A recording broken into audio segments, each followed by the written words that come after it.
All right. Everyone, I'm going to be doing a ready check since we have been here for a while now. And press no if you have anything you still need to do.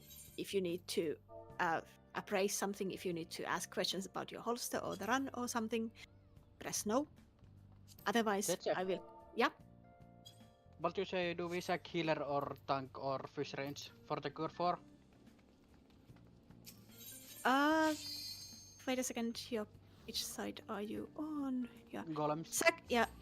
Sack a tank because you have Okay. already like enough tanks on that side, so it should be fine. Okay. Did we have magical excellence yet?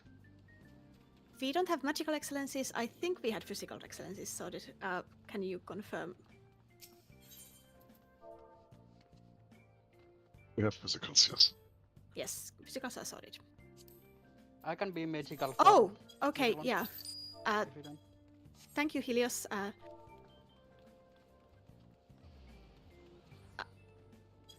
I gave that person the Alliance password so that they can join straight in if they still want to be joining. Oh, let me post that alliance again. Yeah, with the same Wait, no, password. I can't. You're a party leader. Oh. I promoted you already because I didn't know you weren't. Was coming. Yes. Sorry. Yeah, no worries. It's fine. Unable to retrieve party member information. What? What? What? Oh, now done.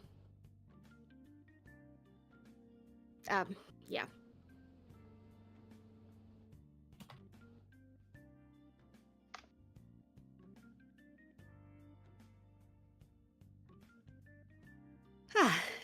Yeah, it tried to default to like Cloud of Darkness instead. Like, why are you putting up an alliance? Oh god, imagine if you could put 48 people in Cloud of Darkness. Yeah. That would actually make it so much more non-painful. Yeah. So, if one of the party leaders is getting Mitch, please say so. So we can see they are in. That should be E because they are the only person in. Yeah, and that slot is open to anything. So just whatever they want to go as, that's fine.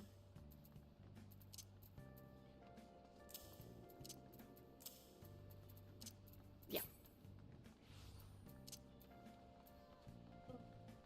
We've actually got to do chain on chain stratagem for once. The fuck? Yeah.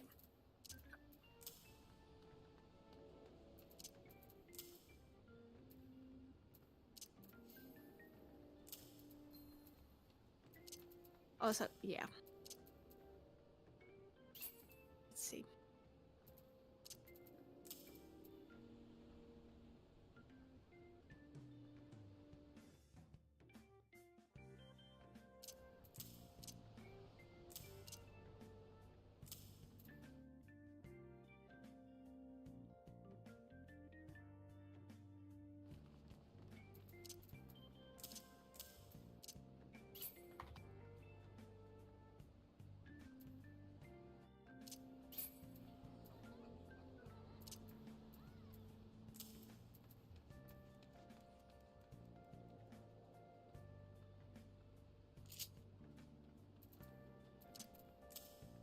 Yeah, I think that's Lep's message of we are not going to go forward if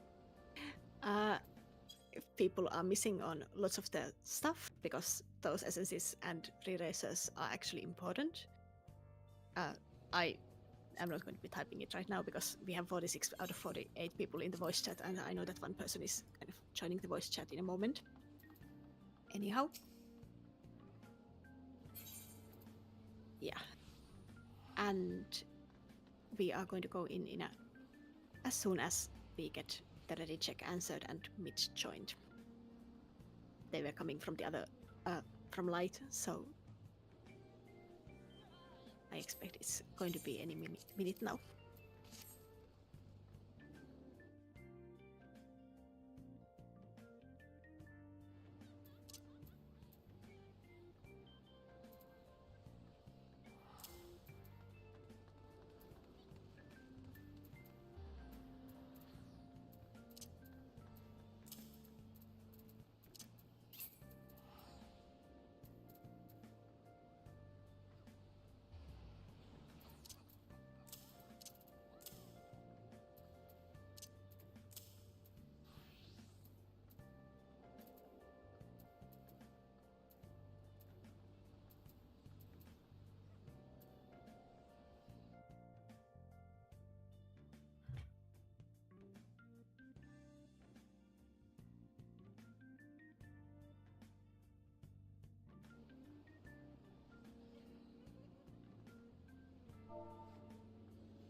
Alright. We are all here. And I will do a ready check, since I know that the last person joining was a vet. Anyhow. So please press yes on the ready check.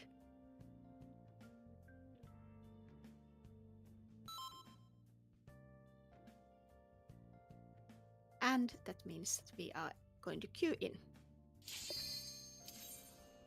Please press commence. And that is the hardest part, or one of the hardest parts of this place. Getting everyone to get in on the first commence action thing.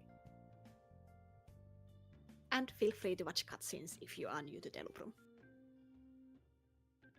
Or if you're a veteran and still watching the cutscenes, that's also fine.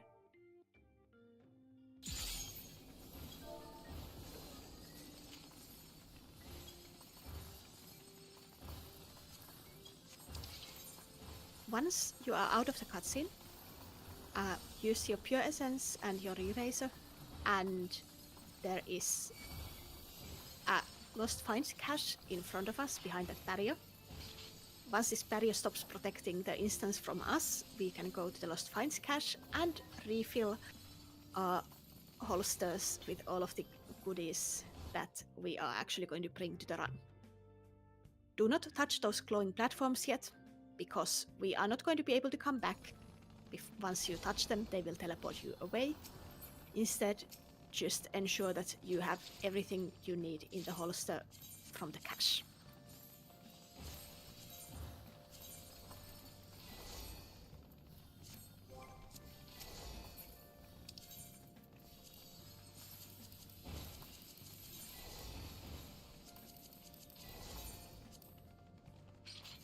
And once you have filled your holster again, you can go and stand on A or D waymarks. If you are in parties A, B, and C, go and stand on the A waymark. If you are in parties D, E, and F, go to stand on the D waymark. The party leaders are going to confirm that your party has everything as they should already equipped, and after that we are going to soon split into the first encounter, that is slimes and golems. So what is going to happen is that parties A, B, and C are going to go and do slime encounter with me guiding us through it, and parties D, E, and F are going to do the golem encounter with Vega guiding them through it. So, but before we go anywhere, we need to check that all the parties are actually ready and everyone seems to have things that they should have with them. There is also the resistance appraiser still that is marked with.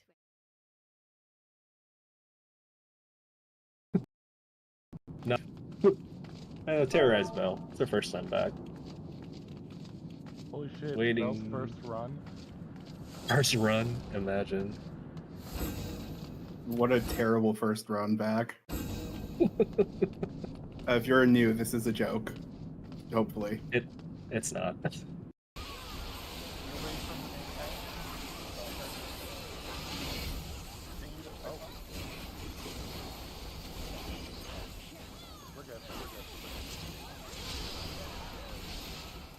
Stay away from Hazel. Move.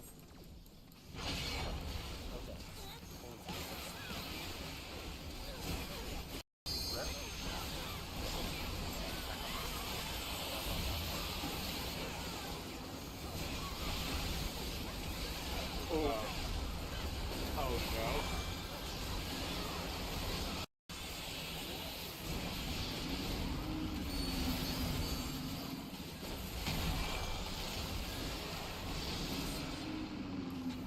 no. Oh no. I got 90k. Oh no. Oh, I didn't get it. no. Oh no. No. Oh no. No. Is this That was that. Oh my god. Oh my God. God. It No, happened. no, no. It Oh happened. god. Fucking blood rage!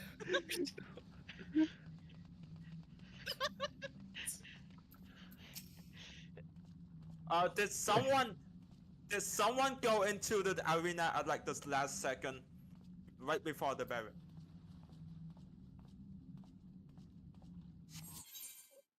Well, Oh my Ilya? God. Oh. I'm only joining in. No, I'm pretty Ilya, sure I did know you why plan this this? happens. Yep, I'm back in pretty- Gongos. Did I break it? No, you won't just get what you had. You'll have a full plate. Oh Yeah, my you have god! full plate. No. Okay, I'm, one like, second. out of the No, inside. I'm Oh, pretty gosh. sure I know what happened. I'm pretty sure I know what happened there. Was anyone recording? Yes. I was. Holy shit. Wait, can you tag on? Hold on. I'm pretty also sure I have- did sneak in at the last second. I'm gonna I think I BRB. did. Yeah. I think that is why the thing happens because that Leave was it to part me of to the break content of it. the arena. Bro, Leave there's it to me to 74 break people TRS. in queue. 42 of them are us.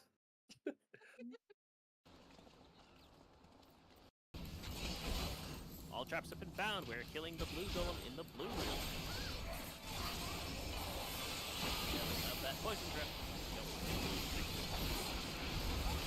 Healers, get ready to Asuna. 18 now. Whilst we are waiting, double check your holsters. Open up your Lost Finds holster by clicking on the button. Make sure you're maxed out with all of the good actions that you'll need for the entire run. If you're not sure about something, do let us know. We can possibly help you, so do let us know.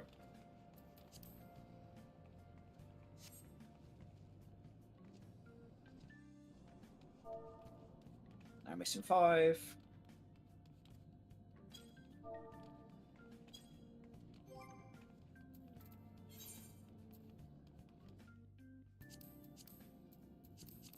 Okay, and 3 more. We're missing Mitch, so I'll drag Mitch down, and I believe we're missing 1 more, but unsure who that is right now. Oh, we are actually missing a person in voice. There we go, perfect. All right, welcome in everybody. You should be standing in front of the glowing marker on the right-hand side of the arena. Party leaders, if you let your parties know where to go and what to do next, and we'll head over to Golem side, where we'll do the golems.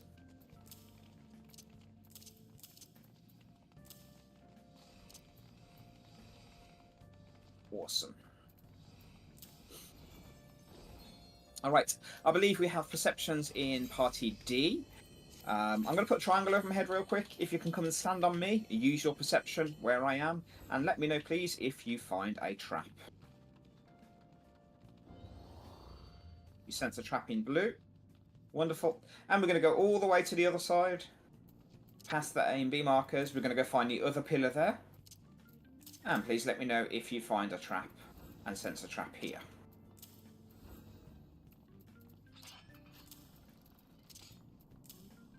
Traps in blue and white. Wonderful, that means we know where both of them are. Tony, if you could just double check, that would be absolutely fantastic whilst I'm starting to do explanations.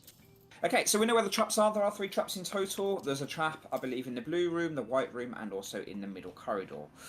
Trapper tanks, if you could go and grab them when we go in. Basically, you can go inside of the doors and then stand in the entrance to the blue and white room and use perception. Wait a moment. If the traps do not unveil, then you can take a step towards the blue and white pads and then use perception there. That should unveil both of the traps in those rooms. And then the white tank, sorry, the one that's trapping in white. If you could go into the middle corridor afterwards and find the trap in the middle, that would be great. That would be fantastic. I'm now going to do some assignments, and these assignments will tell you which room you are going to. So please keep that in mind. What we are going to have is I'm going to take the green golem on Bravo, along with one of my healers, Xana. So Xana, please stay nice and close to me. Make sure you keep me alive. The red golem will be taken by Cisenril and Ausmin. So that will be the one on D, please. The blue golem will be taken by, not Mitch, it will be taken by Mary, because I believe Mitch has joined as a samurai. If I'm incorrect in that, please let me know. You are perfectly correct on the job. Awesome, that's fantastic. And then what we'll have is we will have Luna, you will tank the blue golem, please. On A. along with one of your healers, which is ERP.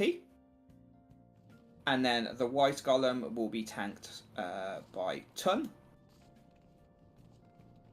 With knee, please. Okay, the north will be handled by Mary and Null. And the south will be handled, please, by Flora and Marina. Flora, are you okay with that? Yeah, I'm good. Perfect. All right. So all tanks can now pop on their tank stances. You will need a tank stance for this encounter. The objective of this fight is to kill the golems on the coloured pads, and they need to be the same colour as the coloured pads. We have a bit of a puzzle though. You can see that we have 2 blue golems and 2 green golems. We have a blue pad and a green pad in the rooms, but we also have a red pad and a white pad. Okay, so for the A golem, that's a blue one. We take that simply into the blue room, find the trap first, and then tank the blue golem on top of the blue pad. That will be the first golem that will be killed by everybody. Okay, the B golem will be taken to the top right room, and that will be the green golem. That is the second one that is killed. And now we'll talk about the C and D golems. The C golem will be taken to the bottom right white room, okay, and it will be tanked on top of the white pad. After the tank buster goes out, it will begin casting Metamorphosis. And for this, you do not want to interrupt the C golem, because the blue golem will then turn into a white golem, and it can be tanked on the white pad and then killed on the white pad later. For the D golem, that is the green golem, it will be taken to the red room and tanked on the red pad. And then again, it will cast Metamorphose, and we do not interrupt the Metamorphose cast, okay? This Metamorphose cast needs to go through because it will turn into a red golem. The red golem is extremely dangerous. The reason being is the first person that hits the red golem will gain ultimate aggro that cannot be swapped, apart from dying. That person that gets aggro will have a tether on them, and they need to be keeping away from the red golem at all times by kiting it around the room. Asmin is nice and experienced with this, so as long as she gets aggro first, everything will be dealt with. We get the red golem down to about 10%, we pull it onto the red pad. Asmin will invuln, and then we will kill it on top of the red pad. So please keep that in mind. Just reading through chat, all looks good there. Okay, that's fantastic. So we'll be killing them in the order blue, green, white, red, please. Now, the blue tanks, the ones that are on A and C, you will receive a tank buster. It will put a pink circle underneath your feet. When this happens, you can use your full mitigation kit and also your invuln for safety if you would like to. This will place a dot on you, and this dot can be cleansed by your healers. So healers that are in rooms A and C, the blue and white rooms, please use Asuna on your tanks after the pit dot has gone out, and make sure to heal them up to full health afterwards. I'm looking for a Fizz Range Yukichi. Can you please go to the red room, and can you please interrupt the red golem once it has turned red, please? I know you're very experienced and you know how to handle that. Thank you so much, that's very, very kind. That frees up Asmin to do some great stuff. Now, I've just explained a lot of the tank stuff and how the golems work. For the DPS, you'll be basically going from room to room, dodging the traps and killing the golems on the pad. Blue first, then green, then white, and then red. Okay? The north and south tank hallways, tank and, I should say, Cure 4. Make sure to pick up the golems as they spawn on the north and south of the corridor. Take them slightly out towards the door, and you can just kill them on the edge of the corridor, keep them away from the rest of the parties, and that will be all a-okay.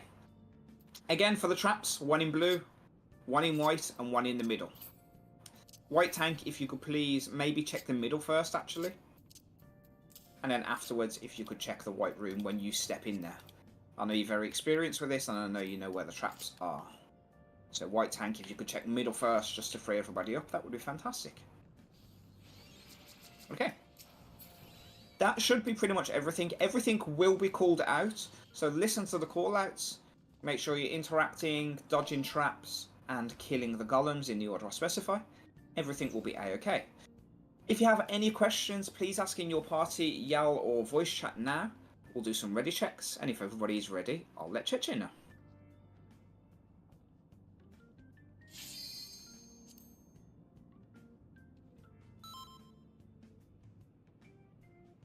Wonderful. E is ready.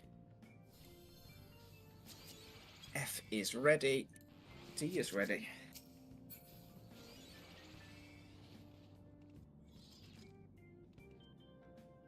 One note about this instance is there is an invisible 10-minute kick timer. Make sure to move your characters at least once every 5 minutes or so to prevent the warning from popping up on your screen, which will tell you that you will be kicked from the instance if you don't move soon. So make sure to wiggle your character during explanations, or type something in one of the chats, or interact with the ready checks.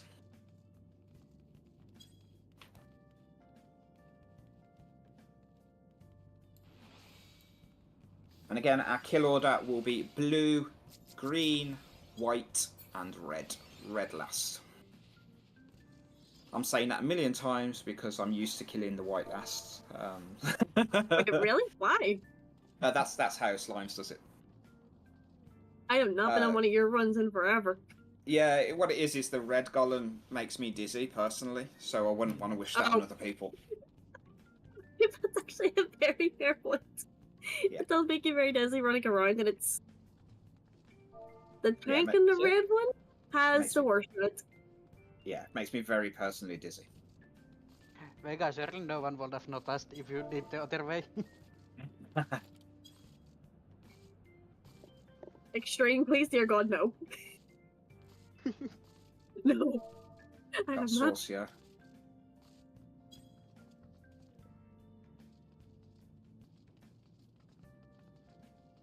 Alright, make sure you're tabbed in. And we're going to do a countdown soon. It will be 30 seconds. At the end of the 30 seconds, I will open the door. I hope Cheche explains slimes and not golems over there. Well, we're one way to find out. That would be funny though. Alright, when I open the door, trappers, get ready to pick up your golems. And then we'll go inside. There is a trap in blue, there is a trap in white, and there is a trap in the middle.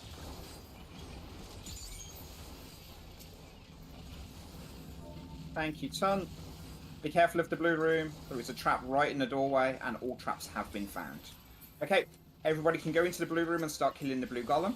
There will soon be a tank buster. Tanks, you can start putting mitigation up already in the blue and white room. Mitigation up. Healers, get ready to Asuna, please. Asuna your tanks. We're going to kill the blue golem on the blue platform. And the corridor golems have been picked up. Interrupt blue and green only. Please don't interrupt red room. Yes, don't interrupt red yet, please. We're going to head into the green room. That's the Bravo B room. We can head in there. We can kill the green golem there. And make sure to let the next metamorphose in the red room go off.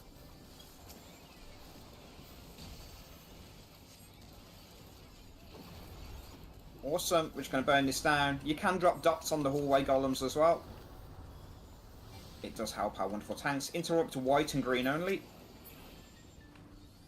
Please do not interrupt the red room. Quick, I think it was you. Do not interrupt the red room. We're going to head into the white room. I'm going to kill the white golem on the platform.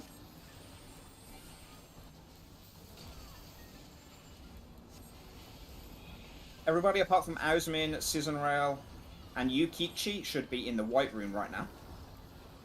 Apart from the tanks, sorry, on north and south.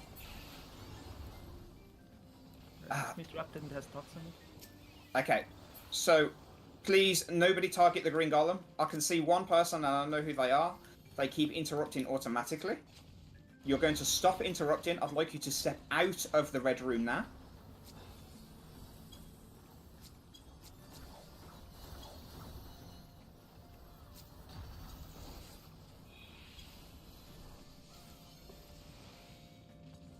I want everybody to step out of the room now. No, they've just got themselves muted. So we're going to get the red golem down to 10%. Once it's at 10%, we will kill it. So you can get the red golem down to 10%. No dots on it, please.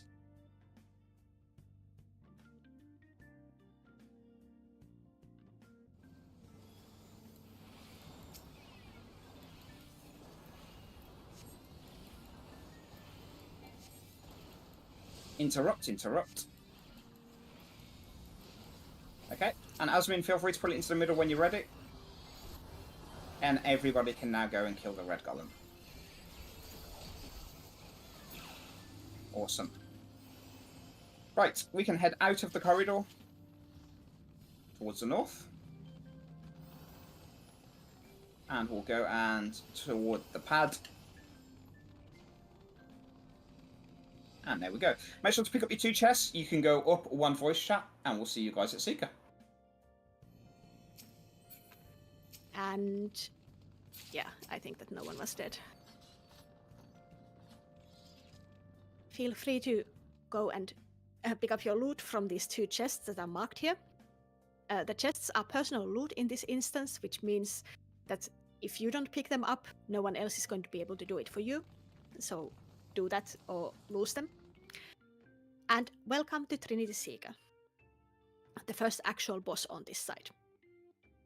So first of all, we are going to need 1 tank for this. Everyone else needs to turn off their stances if you were tanking something. If someone is volunteering for the tanking duty, feel free to... okay. Mark yourself.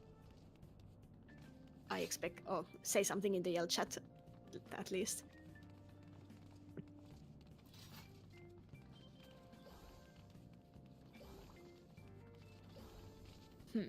Okay.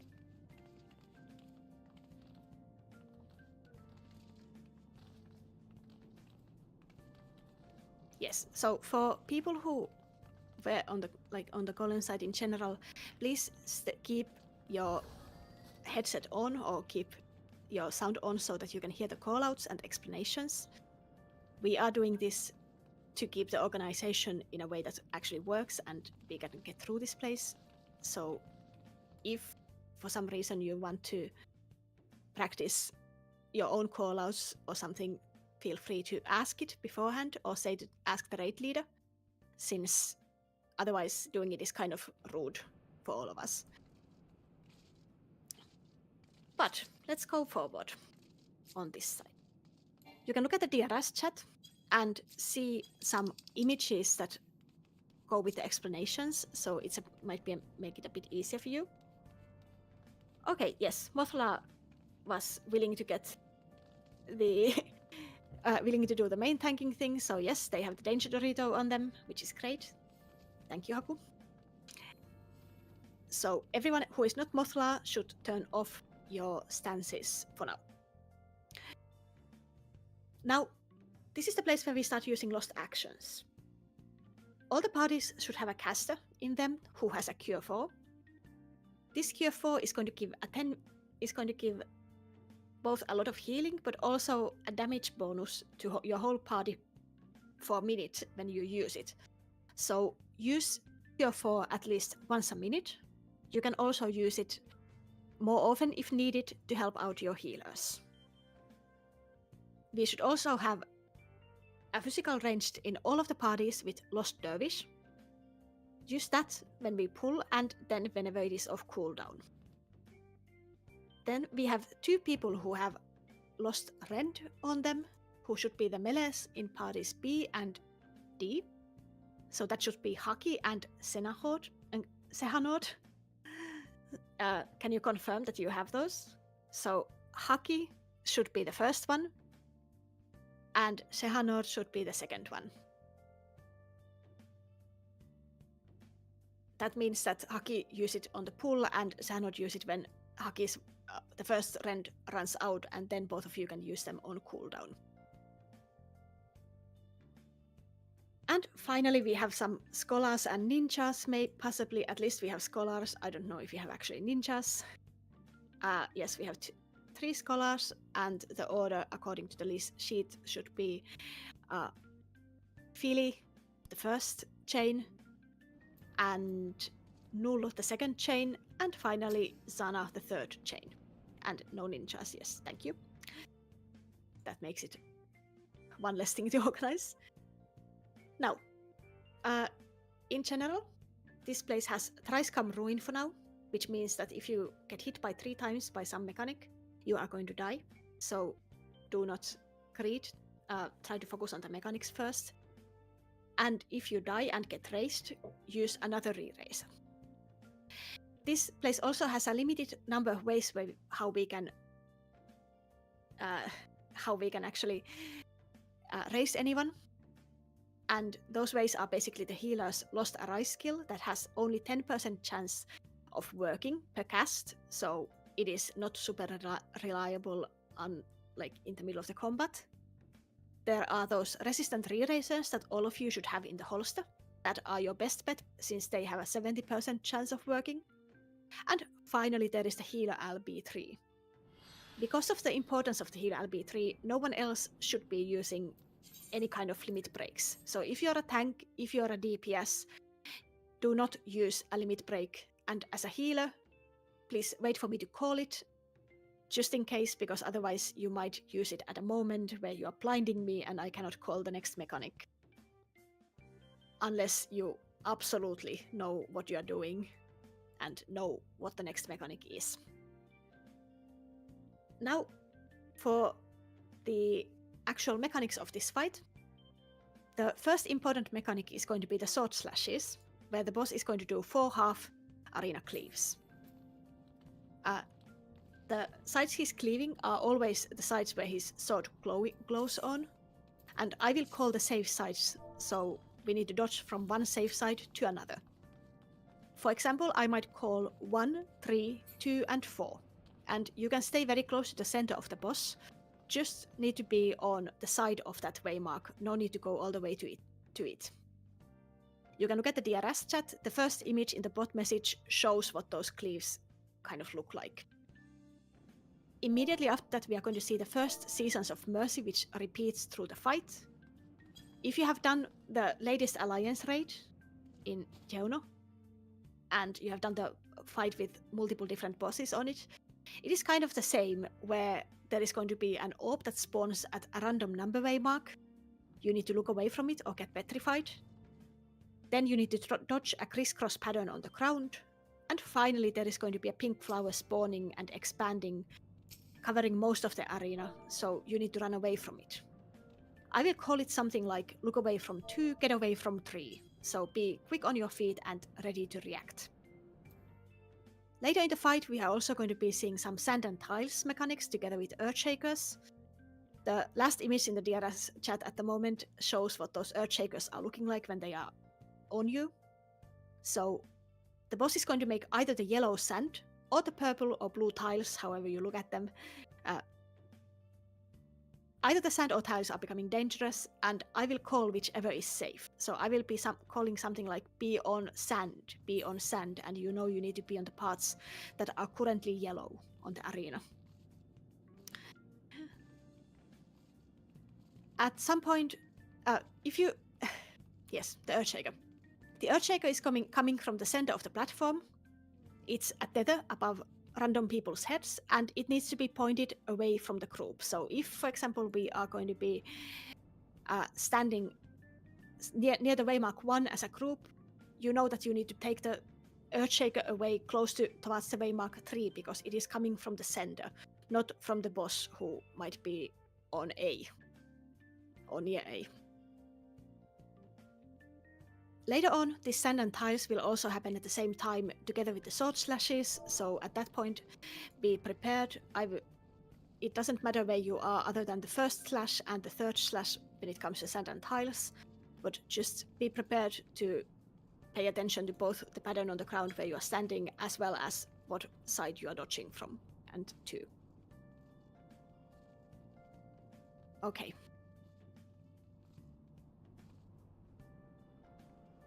Yes, I see that there were some render issues that seem to be mostly sorted for now. And yes, I will mark myself finally with a circle, so I should hopefully be in a relatively safe position for most times. And yes, that should be about it. Generally, we can stick very close to the center of the arena if we are not doing something else.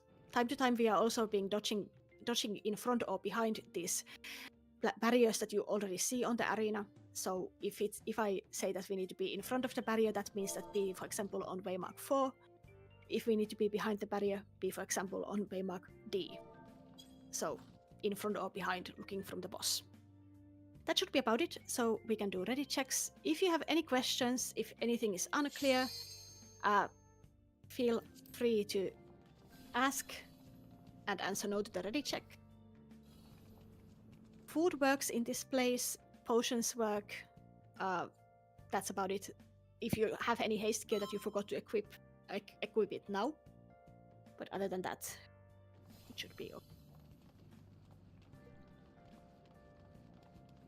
A, C, D, E are ready. B is ready.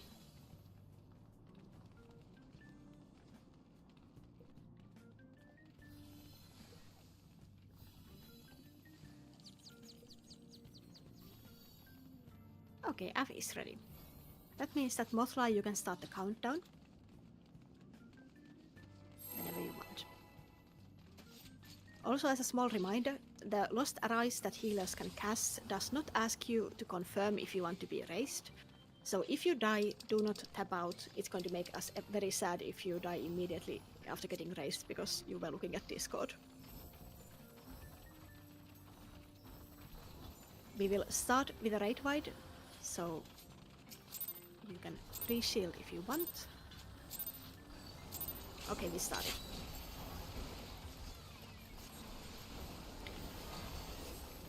This is raid wide.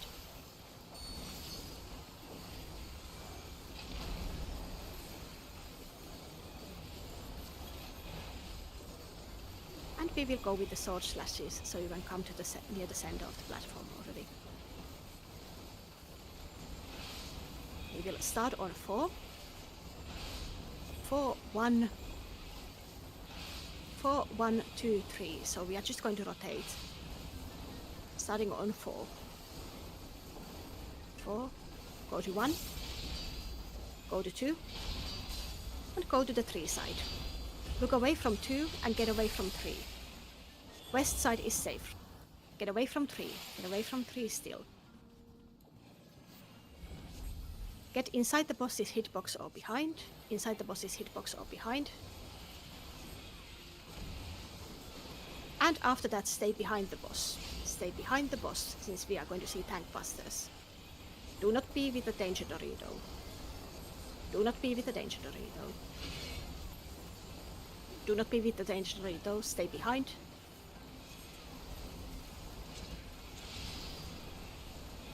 And stay behind still. Okay. Good work. Boss is being brought closer to the middle. Wait till the chains fully appear. And break the chains and go and stand in front of any of the barriers. In front of any of the barriers. Be in front of a barrier. Good work. Come back to the center. We are going to see some Ravana dashes soon, so we are going to rotate on the outer edge. Go between 2 and 3. Go outside to between 2 and 3 where I'm standing. And then go to the behind the barrier on C. Behind the barrier on C. Stay on behind the barriers. And now stick together near the 3-way mark.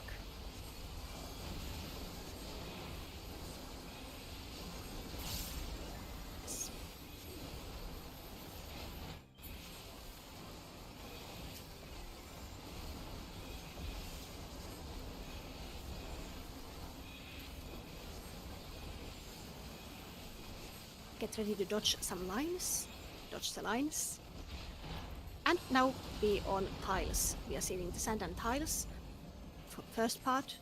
And now go to in the cardinals of the boss. Go to waymark 2. 4 is not exactly safe. He's doing a plus shaped AoE. So do not be in front or sides.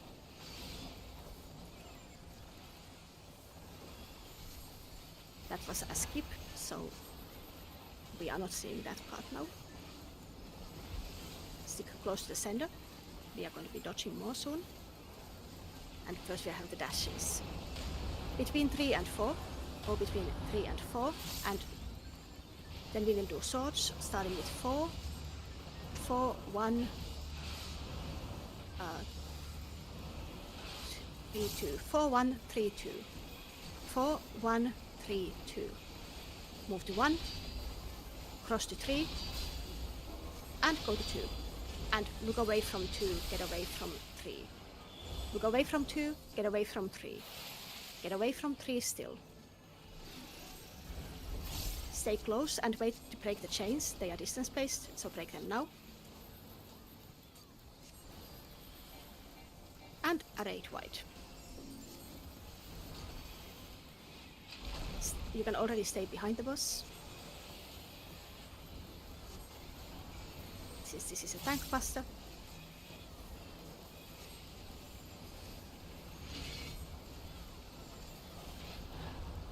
And next we can come back to the center. Get ready to do the sand and tiles together with this. We will start on 1, 2, 1, 2, 3 and 4. Be on sand, be on yellow sand on 1. Yellow sand on 1. Go to 2, go to 3, and be on tile on 4. Blue tile on 4 side. And finally, be on sand, be on yellow sand, any yellow sand. And that was super quick. Do not rush ahead, there are traps. There are traps, so stay behind unless you have perception and you see where they are. Most people who have traps, please do not run, just walk and find the traps, please. Okay, Koharu? So, people in my party, that means the dervish, that means Saya, and that means Laelia. If you can come behind where I am standing still, close to the previous boss, that would be great, since you should be giving Cure 4. And Dervish to Hihichu, who is going to go and do the duel. So if you, Laelia, if you can come back where I am, where we are here. Just don't no need to go anywhere else. So Laelia, come stand here so you are in range. And whenever Hihichu says so, you can press your Dervish and Cure 4. And yes, Laura, that's fine. I think that might be. So, Hihichu, say when you want your buffs.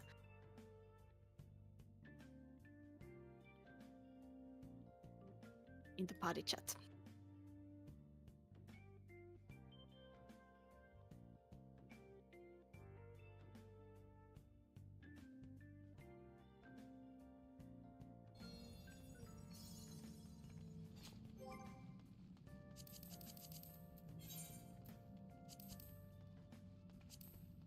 Alright, so please use your Cure 4, use your dance steps, and use your Dervish on Hihichu now.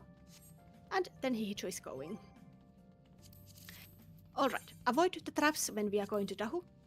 No need to run. We are going to go to the other encounter while Hihichu is doing a duel. The duel is a special one-on-one encounter that one person is doing. This is the starting message for that, so no need for us to worry. And this time around, it is Hihichu doing it. Yeah, it has limited number of targets, that is why it doesn't always hit you, and we are all standing in front of it, so it is random who get it. Alright, so Dahu is a mini-boss. You don't really need to do much here actions-wise. You can use your Cure 4 for the Bravery, and Dervish, you should have enough charges for that. He's going to do a lot of AoEs, so you need to stand and look at where you are standing to avoid some puddles, as well as later on line AoEs that he's doing. The one big important mechanic is that he's doing side cleaves, so he's cleaving one side of him, right or left, and then immediately the other side. So dodge to the other side if you are in melee range. If you are further out, you are able to outrange it pretty easily. And importantly, there is a numbers mechanic where 4 people get dots above their head from 1 dot to 4 dots, and they need to go to the corresponding waymarks where he's going to kill some lion ads that spawn with a fireball he throws at you. If you cannot make it to the corresponding waymark, go to any other lion on the edges, there are plenty of them, and just let him kill a lion, because we need those safe spots for the part that is coming next, where he's going to push us all back towards the wall, and we want to get knocked towards the directions where there are no lions, so towards the empty spots on the outer edges. Yes. So, that's about it for the mechanics. We are going to possibly see some ads later on, but we are just going to kill them if they get too close. Otherwise, we are just going to kill the boss if we are low enough at that point. I think we are not going to wait for Kichu to finish the duel. We are instead going to just go forward with this one. I've got a DC. Okay, so you have... Okay, you have a DC. Are they... It was one of the newbies, but I didn't see if they were in the Oh, they have... in the DC. If they have already disappeared, hopefully they are coming back by now. Okay, so we can do ready checks in the parties who can do it. My party, party C, if you can come and stand on waymark 3, if you are ready, since we cannot do a ready check while there is a fight going on for one person. So we have... Yeah, I think that most of my party is at least ready. E is ready, B is ready. All right. On the back. Yes. Perfect timing. That was a successful duel. So A is ready, B is ready, E, F is ready, C is ready, and do a ready check and Wolfie, and then we can go.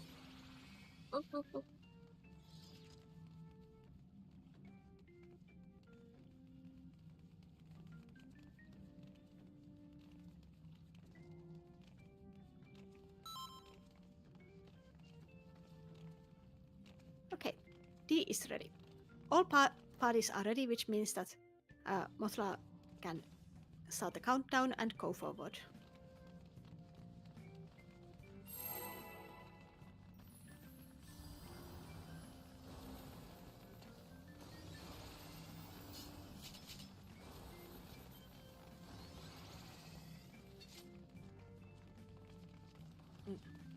And in general, the duel is open for anyone who has done this thing a few times and wants to give it a go. We usually call it in the password channel before the run when it has been confirmed. Anyone who doesn't need to be in melee range can stay out. There is no need to be in the melee range. We are baiting puddles. Dodge the puddles. Keep dodging the puddles. And keep dodging the puddles. The boss is going to dash soon, so do not be in front of his face. Do not be in front of his face. And then he's going to dash back, so get out of his face again. Get out of where he's going. He's going towards 4. Now, avoid the cone. And he's going to be brought to the center. Again, if you don't need to be in the melee range, it is a lot safer to be on the sides. And we are soon going to get the numbers, so keep an eye on what you have above your head. Keep dodging the lines. And keep dodging the lines. The numbers have shown up. Go to a lion. Go to stand on any lion if you can't make it to your own one.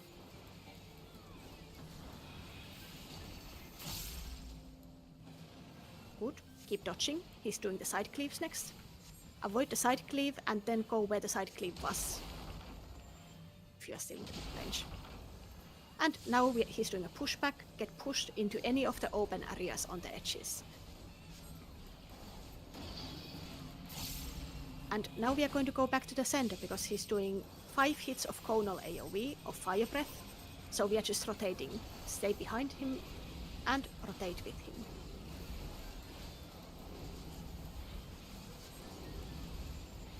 And fine. Now we can just focus on killing him. There are going to be some ads, but we are not doing anything about those. They don't have any time to kill Mothla. we are going to kill Dahu instead.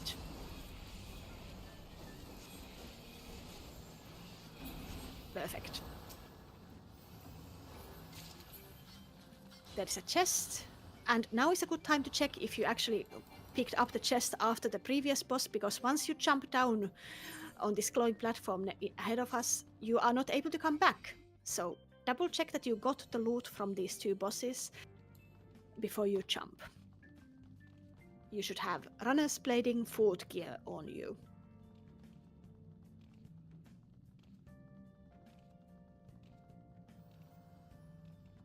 And next we are going to see the Queen's Guard, which is an actual boss encounter, whereas Dahu was really not. And for Queen's Guard, we are going to need 2 different tanks. So let's see, what do we have according to the list?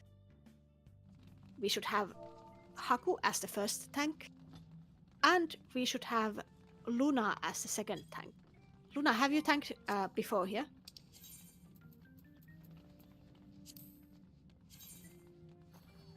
Alright, that means that Mothra, if you can be backup for Luna if something happens, but I think that you are able to. This is not too hard to do. So if Haku is okay with being the first tank, you can mark yourself, good. And then if Luna, you can mark yourself with 2, would be great. Anyone who is not Haku or Luna should now turn off your stances, since we don't really need more tanks for right now. And all of the healers, you should now check that you have a Spellforge and Steel Sting in the party. If one party doesn't have both of those, we need to do some shuffling of buffs before we start the encounter, but that's fine as well. But you should have both in the party. So during the first actual phase, after all 4 of these bosses disappear, the bosses are going to make themselves almost immune to either physical or magical damage. To counter that mechanic, we have healers bringing Steel Sting and Spellforge, which change the type of damage that you are doing. So if, as we give Lost Steel Sting, for example, for all of the casters and healers, they are doing physical damage after that. And Spellforge, given to the tanks and the melee and physical ranged, makes them do magical damage.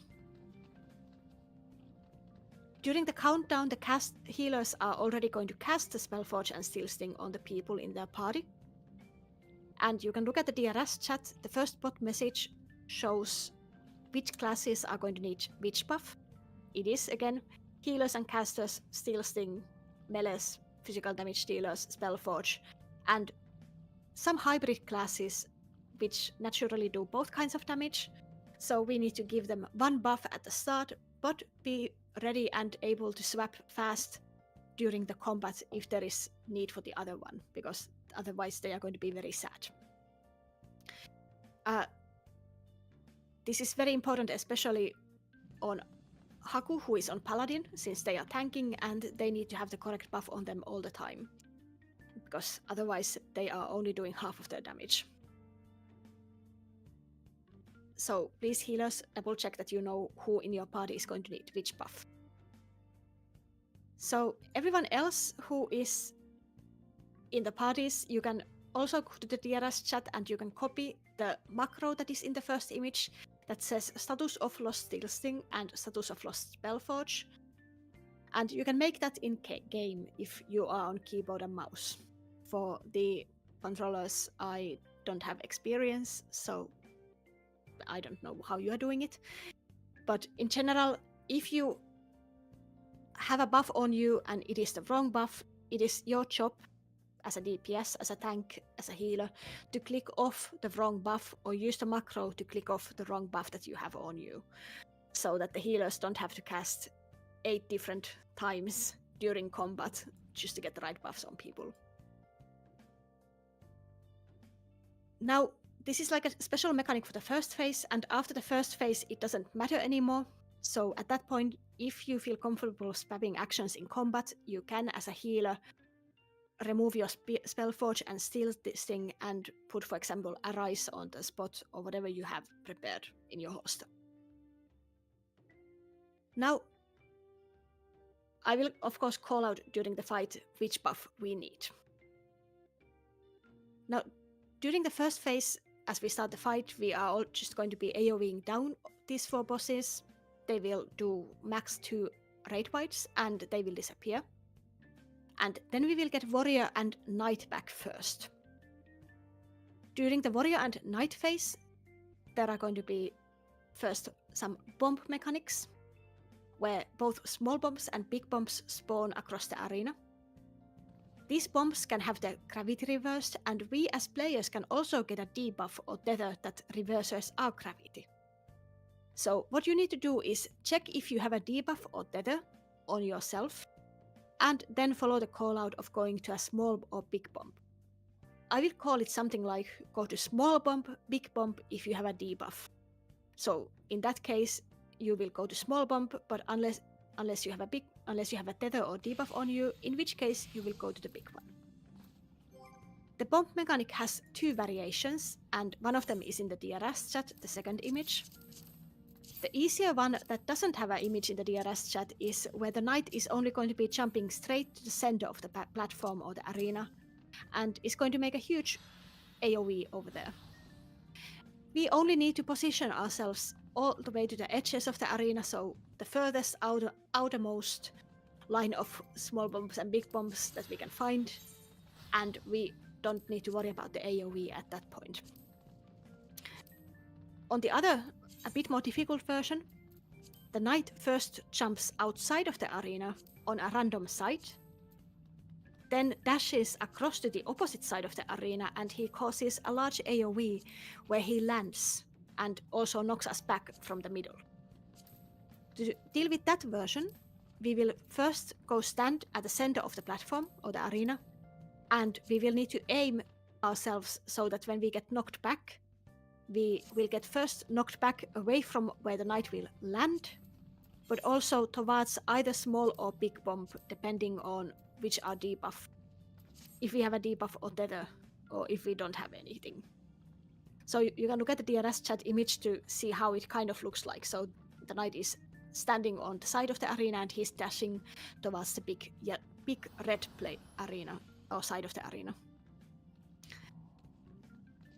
For the second big mechanic of this phase, we are going to see some wind and gravity puddles, where 4 large overlapping puddles spawn on the arena. 2 of them are green, so wind. 2 of them are purple, so gravity. If you get tether or debuff, you will need to go to the wind puddle. If you have nothing, you will need to go to the gravity. And immediately after, use your sprint to run to the center of the arena where the knight is, since he will hit 3 sides of the arena from him, and we need to be either very close to him inside his hitbox or far away from him in the one remaining safe side or safe quadrant. In between these 2 mechanics, so after the bombs and then after the puddles, the warrior is going to need dispelling, since he's going to cast boost on himself that will make him do a lot more damage. Yes, thank you, Wolfie. So people who have dispel equipped at the moment, you can do the same as Wolfie did and put something into the yell chat. Basically, just after you see that a big mechanic, target the warrior and be ready to cast dispel if you see a red boost on him. Yeah, that's perfectly fine. Perfectly enough dispels. Wiggle around a bit. This place is a 10-minute AFK kick time and we don't want that to happen. And then we have the second phase of the big phase of the fight, where we get the gunner back and soldier back. The gunner is going to be tanked straight in the center of the arena, and soldier on the west. So for this, Luna, you need to just ensure that the gunner is going to be all the way to the center of the arena. The big mechanic that we see first is gunner plus turrets mechanic, where you will get a glowy circle around you with 1 open side. If you remember Mustario fight in the Ivalice raids, it is similar to that. You need to point your open side towards the gunner in the center of the arena, and after that towards the turrets that are shooting from both sides of the arena. But do not make that too easy. There is also going to be some fire frogs that are going to be exploding, and there is going to be one safe spot in the arena that I will call out. So first, follow the call out to go to the safe spot, and immediately after that, turn your open sight towards the gunner in the center, and then turn it towards any of the turrets on the sides. The second big mechanic of this phase is going to be the turret adds, and I think that Haku, are you okay to take your own?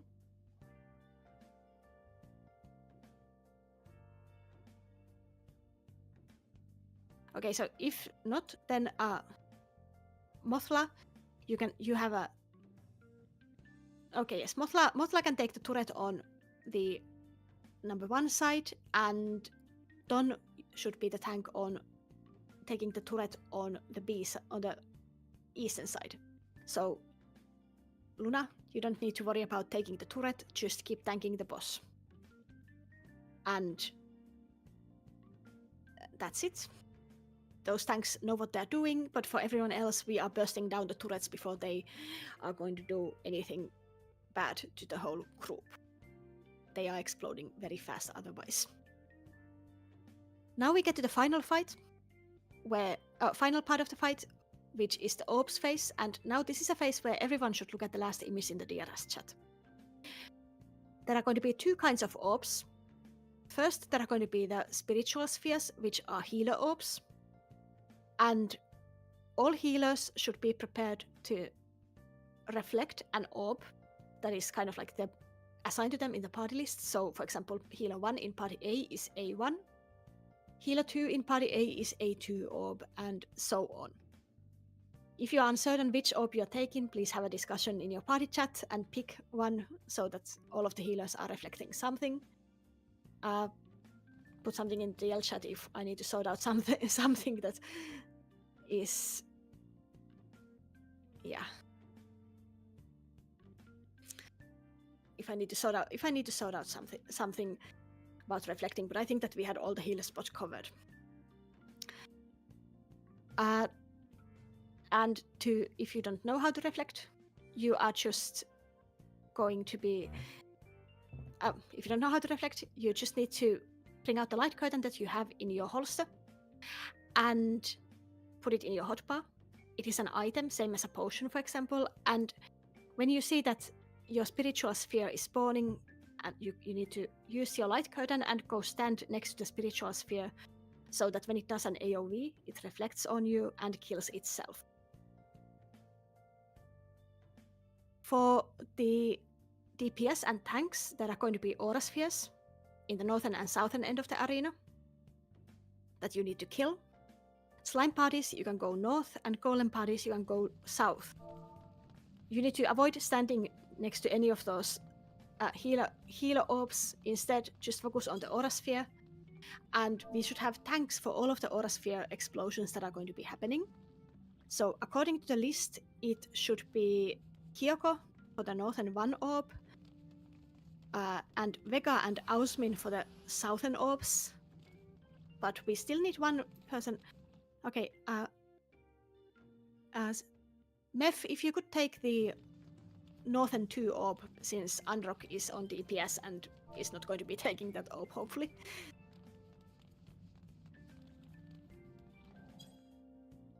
Yes, thank you. So all of the orbs are covered.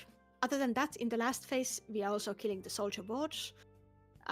Be extra careful, only attack them on the open sides. They have glowy shields on 2 sides of them that are going to reflect you to death very fast if you attack them on that side.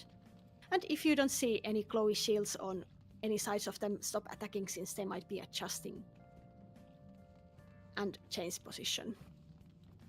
That should be about it. If you have any questions about what you're doing, say so. Yeah. So for the warrior, you can bring it all the way to the edge on the B side. So warrior, first boss, the warrior that you're taking, take it all the way to the B side near the edge, and then for the gunner, take it to the center. All right.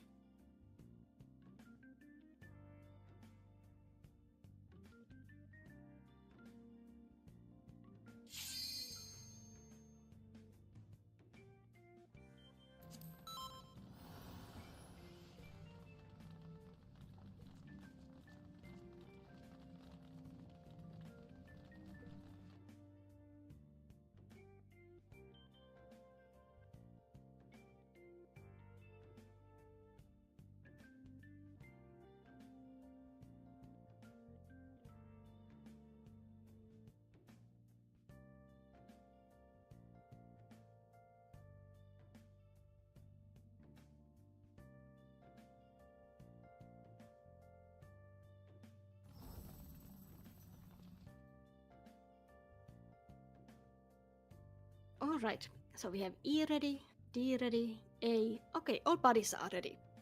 That means that Haku, if you have a countdown, you can start, or otherwise we can have just someone else do it if you don't have it.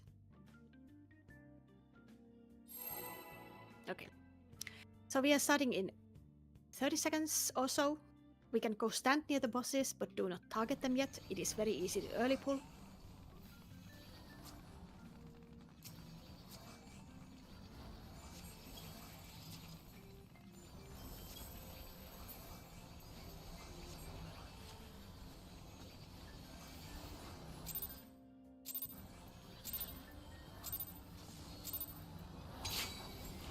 And now we just AoE these down, or as down as possible. So they are going to do 1 or 2 raid fights depending on which one is how fast we are. This is the first raid fight.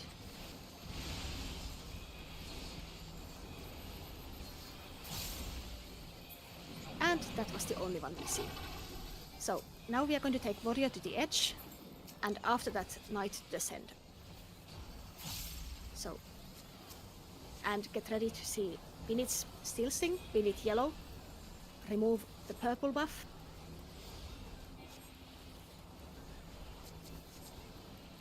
and killers cast steel sting, the yellow buff, on people who need it in your party. We are going to get knocked back from the middle towards the bombs. You need to check if you have a debuff or tether soon. And Debuffs are small. Debuffs are small. yeah, thank you.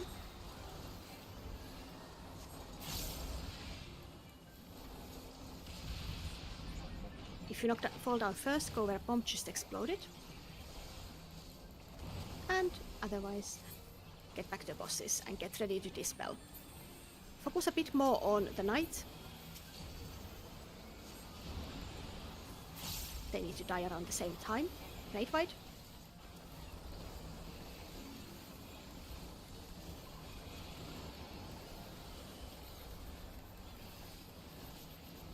And still on the knight a bit more. Next we are going to see the wind and gravity puddles. Check if you have a tether or debuff. If you have a tether, you will need to go to the wind puddle. And if you have no tether, you go to the gravity. So debuff or tether to wind. And everyone use sprint. They will need to be inside the boss's hitbox on C side. Inside the boss's hitbox on C side. Okay, and boost is on the warrior again, so dispel please. Raid fight. No damage on the knight. Yeah. Now focus on the warrior, and this is a tank buster.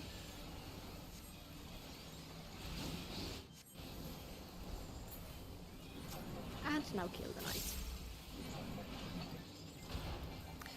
Now take the soldier to the edge and gunner to the middle afterwards.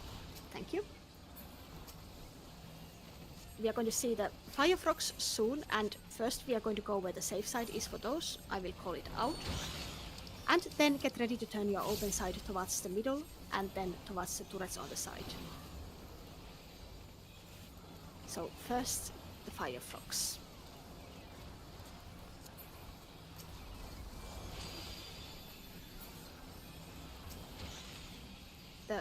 safe side is on 2, safe side is on 2. Turn your open side towards the center. Open side towards the center, where the gunner is. Still at the center. Still at the center, and now towards any of the turrets on the side. Okay. This is a tank buster again.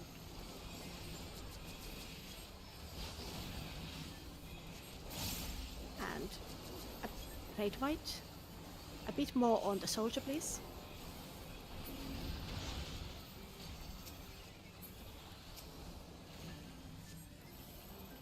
And we are going to get the turret adds soon, so the tanks taking care of those, turn on your stances, and everyone else get ready to burst them down, so save some burst for the turret adds.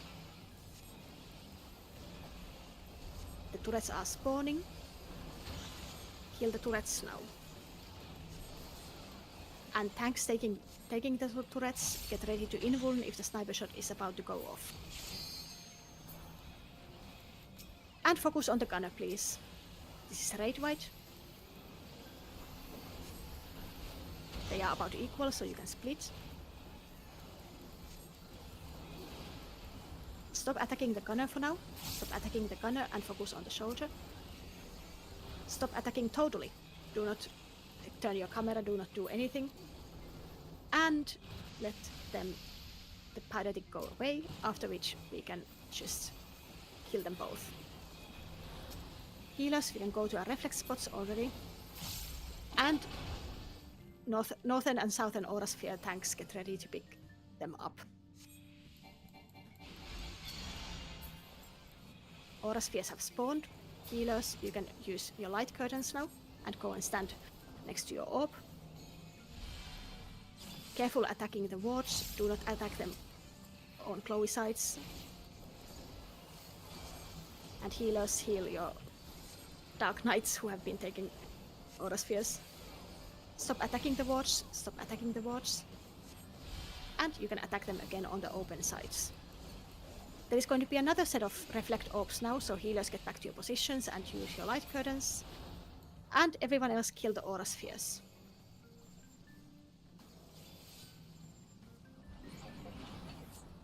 Okay, I think we are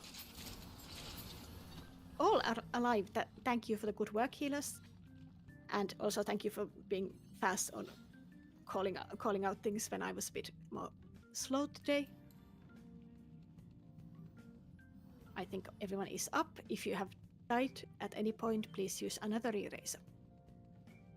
And thank you, Ton, for coming. That was very appreciated.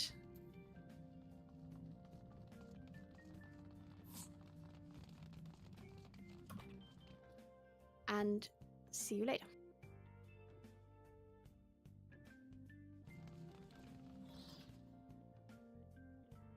We are going to see a mini boss now. That is the ghost, and after that we are going to have a 5-minute play. So, for ghost, we are basically going to be dodging from one safe lane to another. So, for example, from 1 to 2 and 2 to 1, depending on where the safe side starts.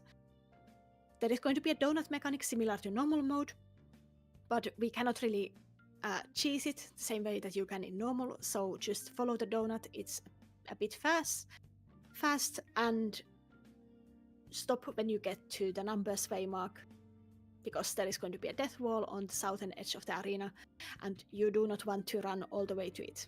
It is perfectly safe from the donut to stop when you hit a waymark. Other than that, everyone who is not Mothla should turn off your tank stances, and thank you, Sana, for having the manage ready. You can use it right on your first global cooldown, and then whenever it is about to fall off. I think that we are not going to be doing ad phase check this time around. If there is an ad phase, heal the white ghosts. The benediction works perfectly for that. But and kill the red ghosts, but I don't think that we are going to be seeing it, so let's not see it. We can do ready checks and then go forward.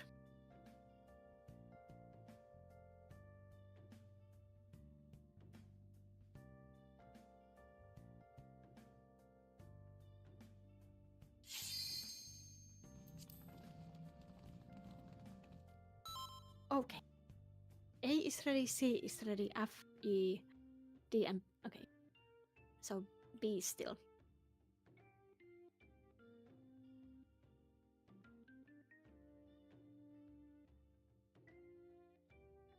Okay, all parties are ready, so Mothra, you can do a countdown.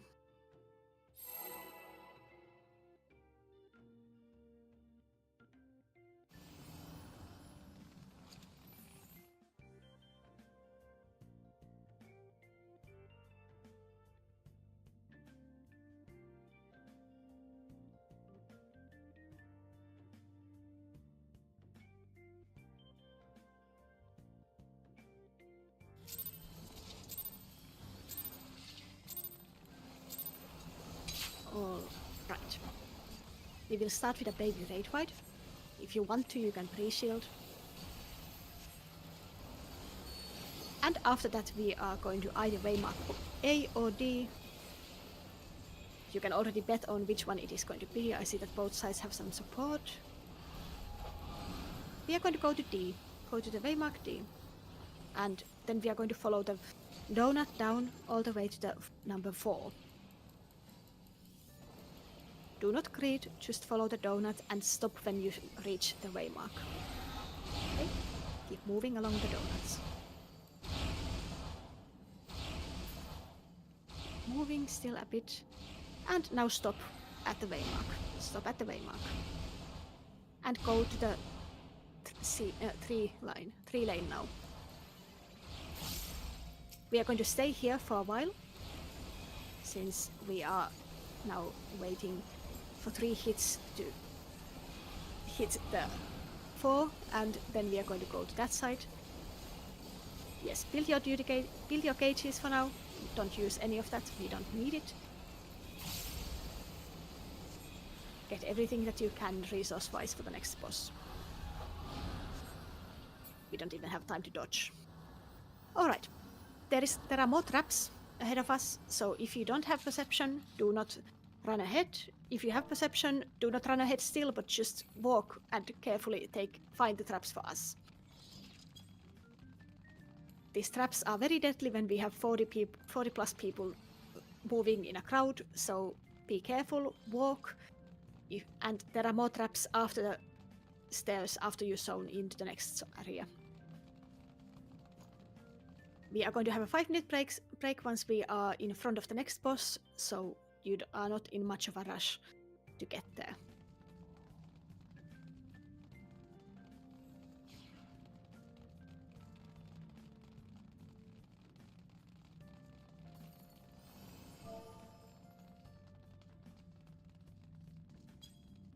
Especially these pink traps are super important for us later on, but in general, no trap is supposed to be eaten at this part of the instance.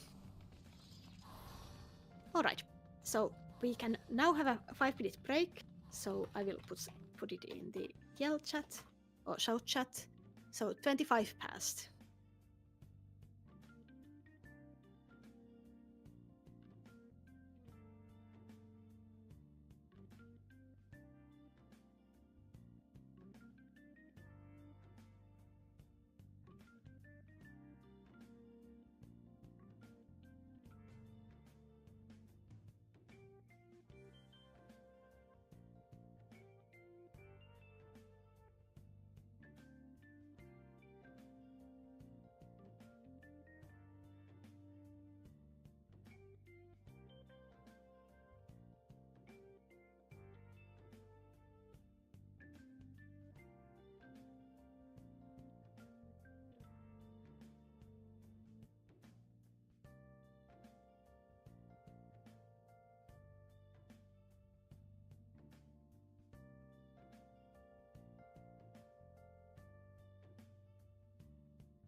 Alright, it is 25 past, which means that it is time to do ready checks in all of the parties.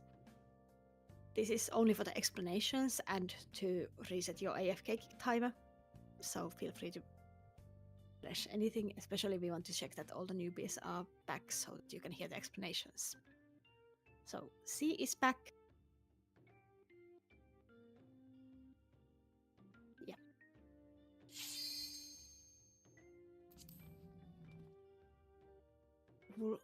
Okay. I see that someone is already has the shell already re-equipped, so the other ones who should have it in the holster don't really need to do that. You can save it for the queen instead. So E is ready, C is ready, A, yeah, F is ready, D is ready. What's that?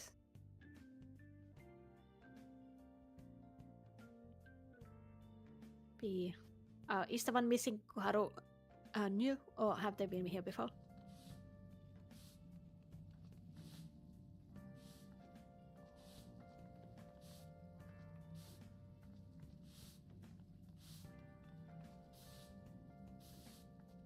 Okay. Okay, so they are back now, so that's good. All right. Welcome to the Trinity Avowed. There are again already some images in the DRS chat. We also have Unrock as the excellence target, physical excellence target, who is already marked with the ignore one button at the side of the arena if you want to mimic that. And first of all, if you want shell, please come and stand near the wall where I am jumping with the circle above my head. If you are new or if you are low on health stacks, so you have less than say 6 rays of fortitude, it's probably a good idea to pick shell and come here so that people can give it to you. And if you are giving out shell, only give it to the people who are not inside the arena, so people inside the arena have reasons to avoid it. Mostly buff cap issues. Now, for Trinity Avowed, we also should have one tank in each of the parties with Lost Aether Shield. So please check, party leaders check that this is the case, that you have one tank in your party who is able and willing to equip Lost Aether Shield at least once the fight starts, even if they want to use a banner beforehand or something else. Now, the important mechanics of this fight is that there is going to be weapons order that I will explain in one way. These weapon phases might happen in different fate order during the fight, so I will just explain it one way and then we will see what happens during the actual fight for the order. At the start of the fight, we will start with shared tank buster. So all of the tanks, you can go right in front of the boss and use some light mitigations. This shared tank buster also happens around the bow phases, so get kind of like used to doing it. If there's a tank buster coming, use mitigations and go stand next to the main tank in front of the boss. After that, we will see the first raid wide that needs to be Aether shielded. That is called Glory of Bosia, and you don't really need to use a lot of other mitigations on it, so no need to use whatever tank party mitigations there are, no need to use a lot of healer mitigations, because it is easy to buff cap. You can rely a lot on the Aether shield, and you can casters you can help with Cure 4 right after the raid wide. After that, we are going to see some basic dodging. We will go in front of the boss, behind the boss, and away from the boss in random order. And this order tells us what order we are going to see the weapons in. The major mechanic that repeats through all of the weapon phases is the temperature and later on brand. And that means that at the start of all of the weapon phases, the boss is going to give you a temperature, which can be anything from -2 or too cold to +2 or too hot. And during the mechanic, you need to get your temperature back to neutral or 0. You can look at the DRS chat. The first image shows you what that debuff is going to look like on your debuff bar. Later on, when we get the brand is only going to show up on your debuff bar, same with the forced march. So while you can see the temperature above your head as well, get already used to looking at your debuff bar instead of above your character's head, because you are going to miss out half of the mechanics and probably die if you don't look at your debuff bar. So for the sword phase, the animation in the DRS chat shows how that is going to kind of look like, but basically the boss is going to make 3 clones of herself, and both she and the clones are going to cleave around half of the arena from themselves. There is exactly 1 safe square that is not cleaved by any clone, which is either 1, 2, 3 or 4. I will call out this safe square. You will need to go to that safe square and take then 1 step into a cardinal direction, so north, south, east or west from it, towards the 1 sword that is going to resolve whatever your temperature is. So if you have +2 temperature, you need to get hit by -2 sword. Do not go to the intercardinal squares. So for example, if safe spot is on 1, you cannot be on 3, because that is going to get you cleaved by 2 swords and you are going to die. If you don't manage this the first time, if it's a bit too fast, the clones are then going to adjust, and there is going to be another safe spot, and the swords are going to cleave different sides. So you have 2 chances to resolve the mechanic before it is going to be death for you. For the bow phase, we are going to see a big firewall spawning either on the Bravo or Delta side, so yellow or purple. And we will get a forced march. The forced march will always take us 2 squares in this encounter if we are not using any kind of sprints or something that makes us faster. So avoid using sprint. There are going to be 4 arrows that spawn on the other side of the firewall. And I forgot to mention that the reason why we are not using sprint is because we are going to be starting the mechanic at the center of the arena, and we just point the forced march we have towards the side that is further away from the firewall. So if the firewall spawns at Delta side, so D side, we will use the forced march to get to the B side, so the Bravo side. And once we are there, we will check at the arrows that are going to be spawning on the other side of the firewall on the danger side. We will need to find the 1 arrow that is opposite to our temperature, and we will need to follow the path of that arrow. Once it starts moving, it will turn whenever it can, either left or right, and you can look at the DRS chat again to see an example of how this moving can look like. But it's only an example. You need to use your eyes, your finger, your cursor, whatever works for you to trace the path, and you will then need to move yourself so that you are standing in the square that the arrow is going to hit. The path of the arrows does not light up as it does in normal mode. Now for the last weapon, which is staff, there is going to be 4 meteors in 4 corners, and we will get a forced march. Again, we will stand right at the center of the arena, and we will just need to point the forced march towards the meteor that we need to get hit by.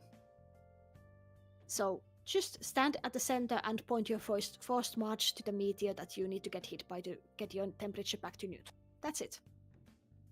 Staff phase is also special because we cannot raise anyone during it. There is no safe spot and they will immediately die. So once we say something about not racing, stop using arises at that point, just focus on the mechanic.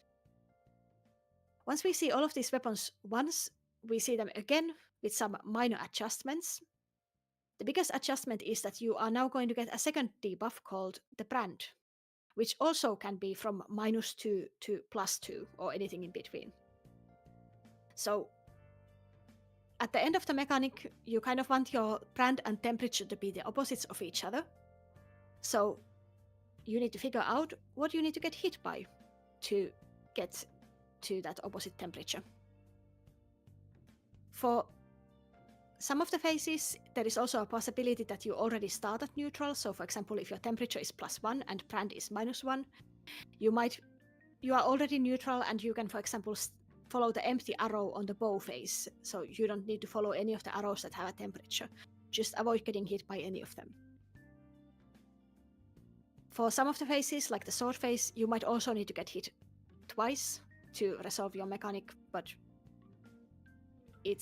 you also have 2 chances to get hit, so that's fine. The sword phase is going to stay mechanically exactly the same as during the first round. The bow phase, we will need to manually move to the sides instead of forced march, and instead we deal with the forced march while we are having the arrows in there and arrows moving. So basically, move manually to the side, dodging some clones shooting line AoEs, and then check what your temperature and brand are and figure out what you need to get hit by.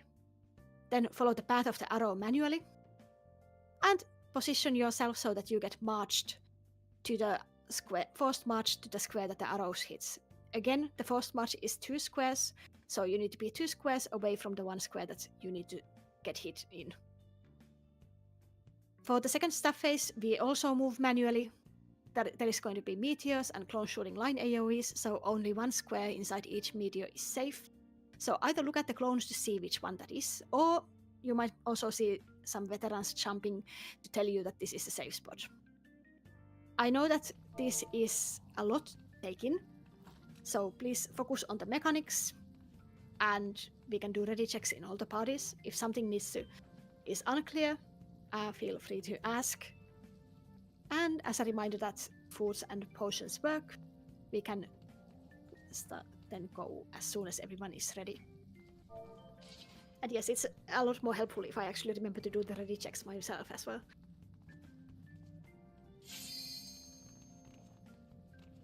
Yeah. So if you see that Hihichu for some reason has aggro, feel free to provoke that Mothla. Get ready to fight our duelist for that. So A, B, C are ready.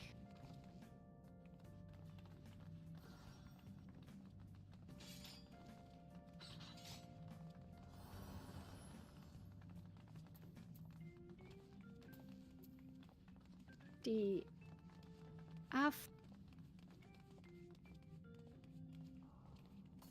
Yeah, so E is still waiting.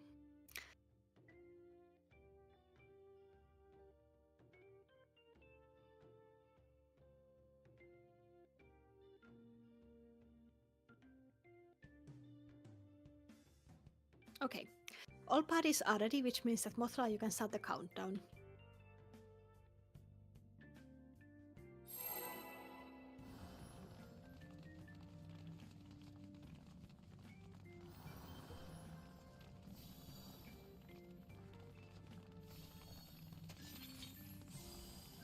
We are going to go in a moment. As a reminder that tanks, you can already go to the front of the boss as soon as we start.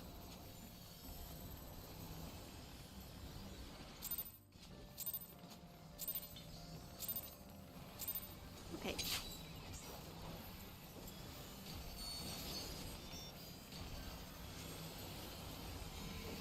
This is a tank buster. Use mitigations if you are at the front. And now this is the raid fight. Ada Shield. Ada Shield and Cure 4 casters. You can use your Cure 4 to help the healing. Now we are going to do dodging. So first of all, get away from the boss. Get away from the boss. And melee, get away from the boss. Okay. Next, it is in front. Be in front of the boss. And after this, it's going to be behind the boss.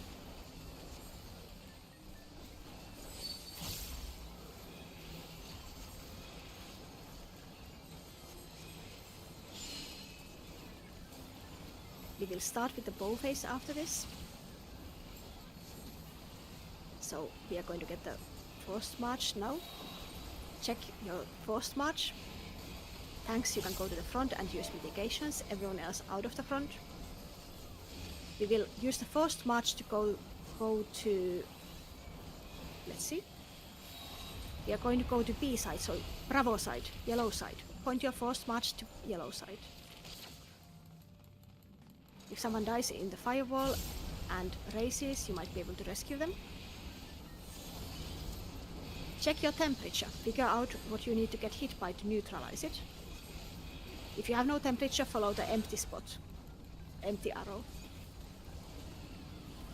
The arrows have spawned. Go where your arrow is going to hit you. The arrow that you need.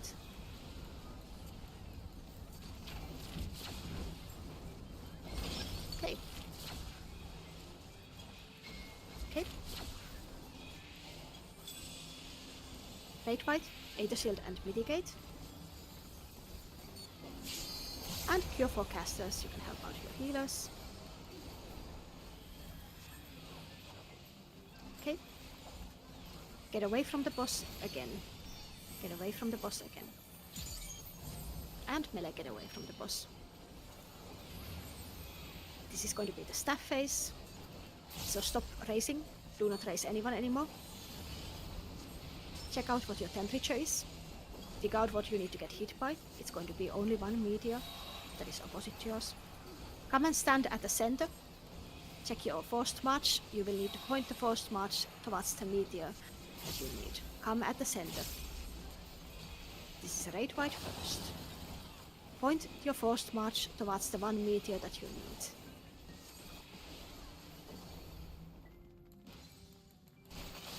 Okay. It is safe to race again. And next is going to be the sword phase.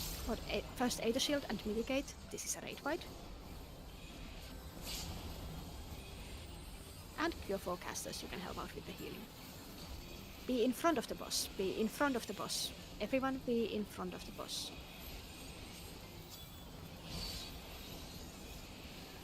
Save your bursts, save any kind of cooldowns you have. The boss is going to disappear in a moment.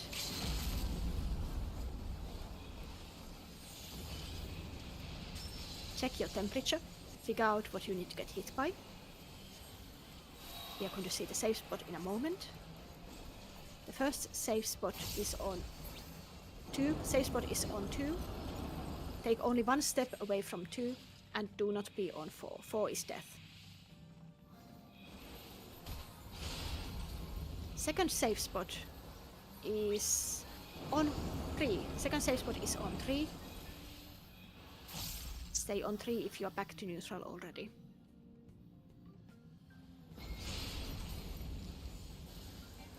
And we can get back to the bosses.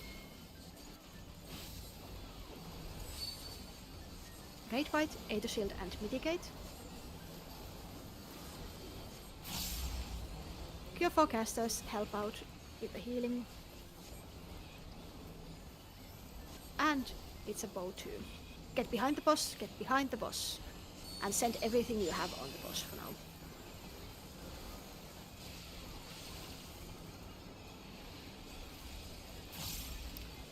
We are going to manually move to the sides. So first check where the clones are. We need to be standing on 4 or around the other side. And then go to the D side. Use sprint and run to the D side now. Use sprint and run to the D side. And kill the boss before we see this mechanic, please. Check your temperature. Perfect. And very good work, healers. There is no one dead as far as I can see. Like, fuck on that skip. Yeah, yeah. Alright, so anyone who is new, there are people running back. Koharu, can you mark yourself and wait a bit? So, especially if you're new, you can follow the plus marker, who is going to show you exactly what we are using those pink mini traps for. So, when you see that no more people are following you, just go ahead, but there are some people I think going for you still, Koharu. So basically what is happening is that there is still one extra mini boss before we have the actual final boss, the Queen, And to get to that mini boss, we need some people to go and pick up a mini trap that makes them very tiny and able to enter between the bars of this wall here, so they can then open the way to us. Okay. Anyone else coming to the mini trap? I think not. You can probably take it for now. Okay. Great. Oh, never mind. Yeah. It's not hard time. Yeah, that's. So, Okay. once the path opens for us, there are going to be more traps. So, as also the people who are minied at the moment and running really, really fast because you are tiny, be extra careful. Do not run ahead after you zone into the next area, and instead stop as soon as you zone in and let the people with perception find the traps for us. You can go through though if you have a mini, like you can go through the bars of the wall. That's perfectly fine. Perfect. So after you zone in now, do not move forward unless you have perception and are finding traps for us. And if you have perception, be careful. Use the perception before we go forward. Yeah, that's a nasty trap right in front of the door, and still one more trap right in front of the boss somewhere. So please find those.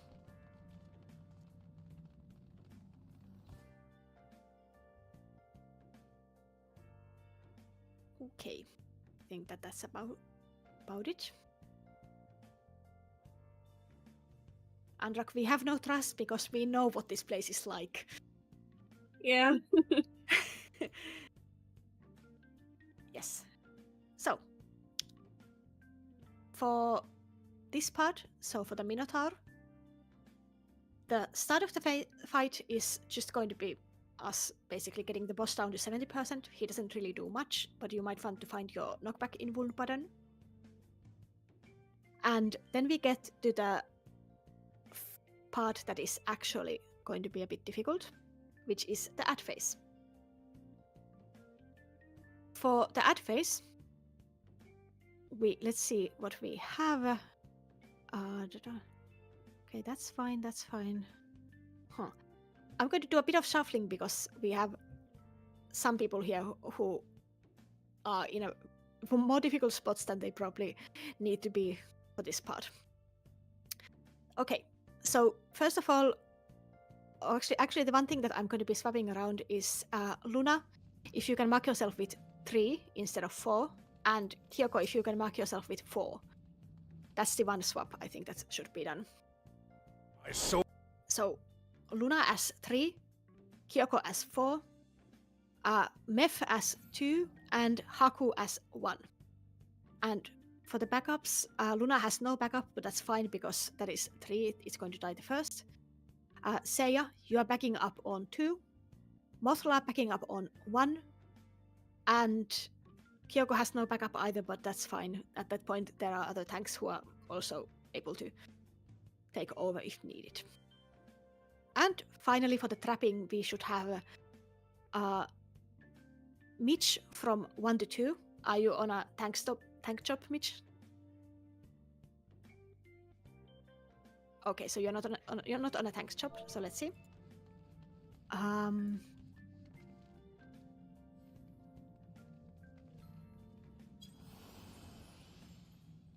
So who was the excellence target for this?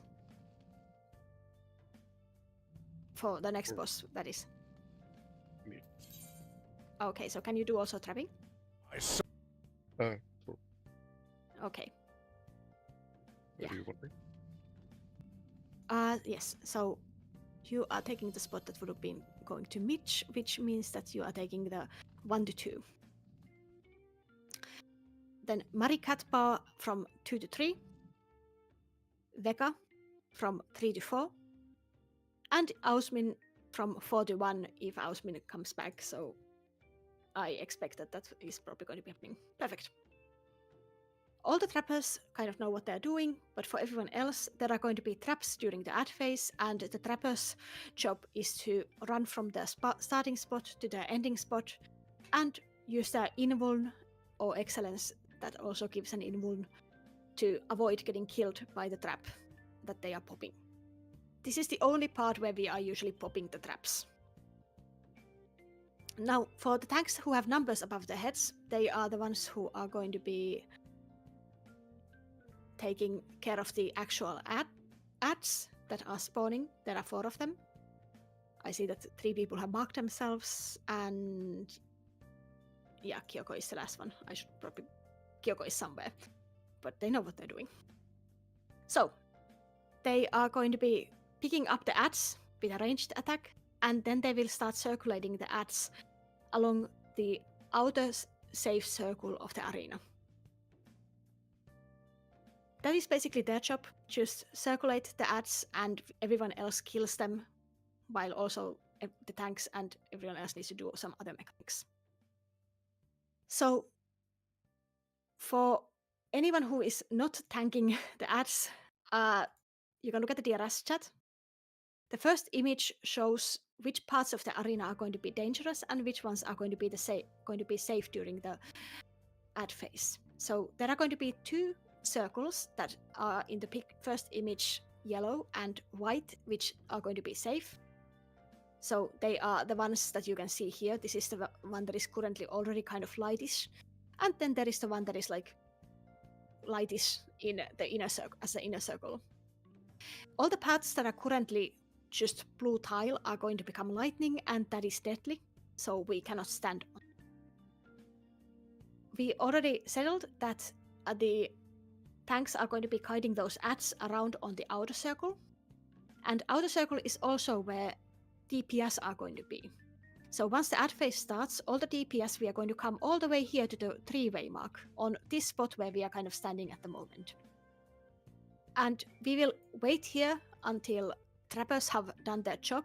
I will call when it is safe for you to move out and spread along the outer circle.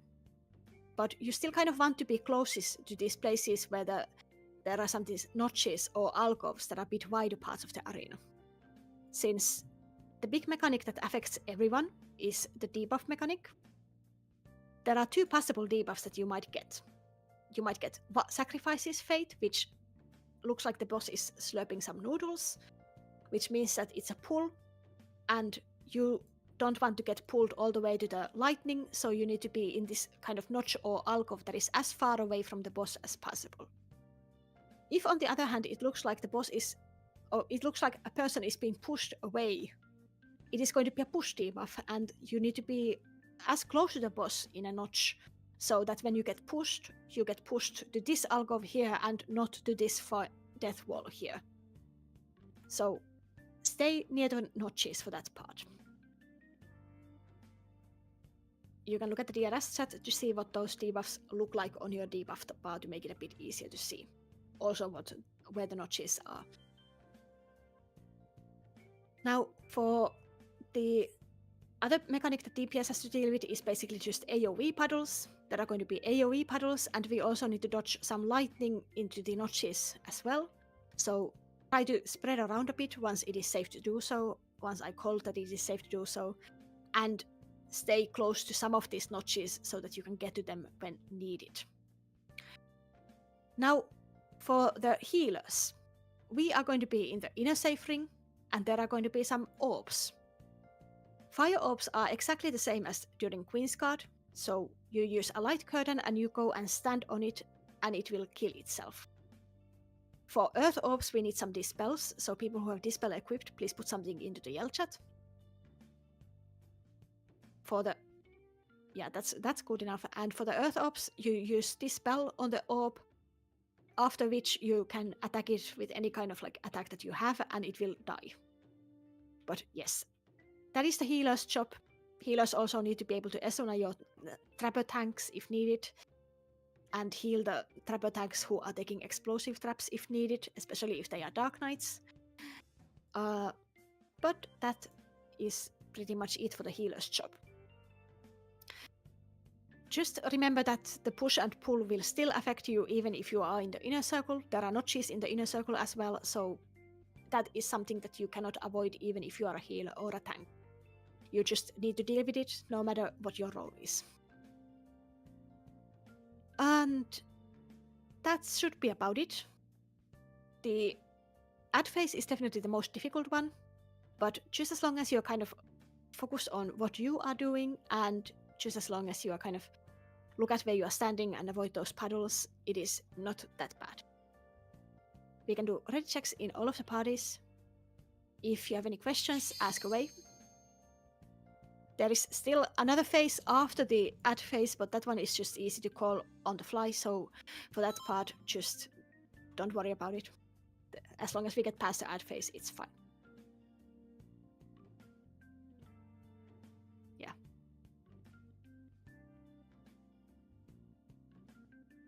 Okay, so C, A, B, C, E, F, yeah, so D still. All parties are ready. And anyone who is not Haku should turn off your stances for now. And Haku, turn on your stance and you can do a countdown. So tanks will start at their cardinal directions and trappers as well once the ad phase starts. But for now we only have tank going north, main tanking this thing.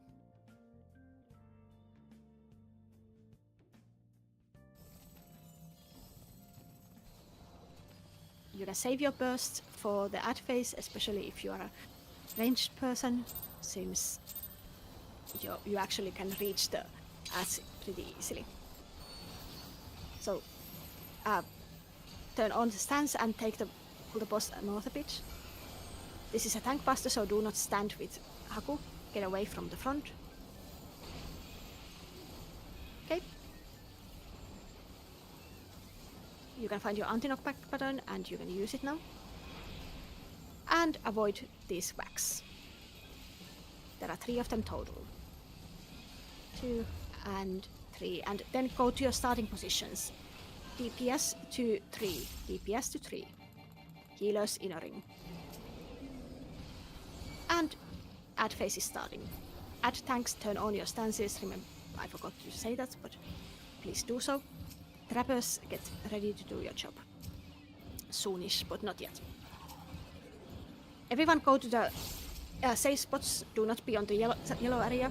And trappers, sprint and go. And invul, of course. Check your debuff and go to an alcove that resolves your debuff. Go to any notch or alcove that resolves your debuff. Okay. And get to any notch. Get to any notch or alcove. Get to any notch or alcove and continue killing the ads. We can spread now. We can spread around now. Avoid the puddles. One more ad to go. Avoid the puddle. Avoid the puddles and kill the one final ad.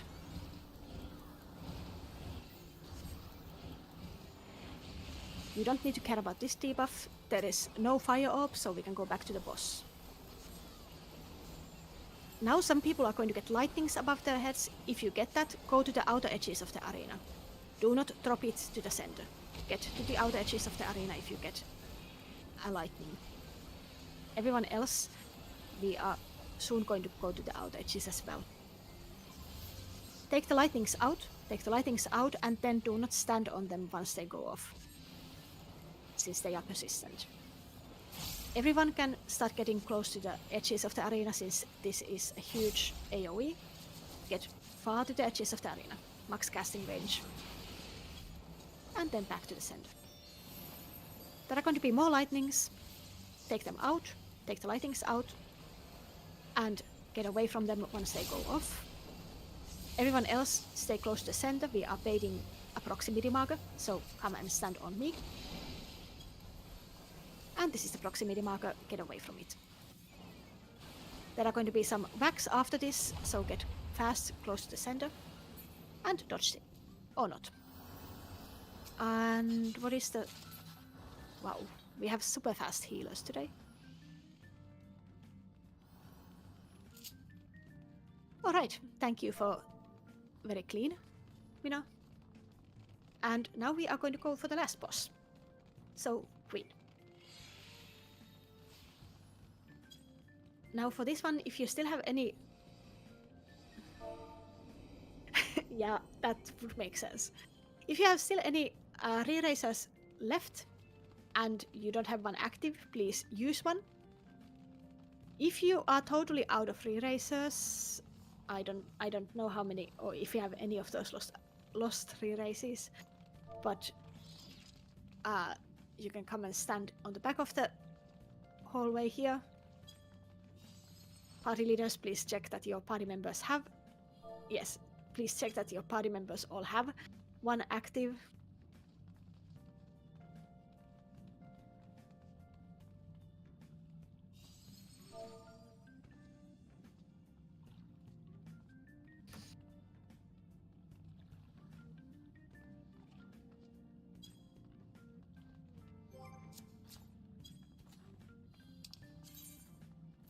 Yes. So, for Queen, we have the excellence on Koharu on Ignore 1 for the physical people. Yes.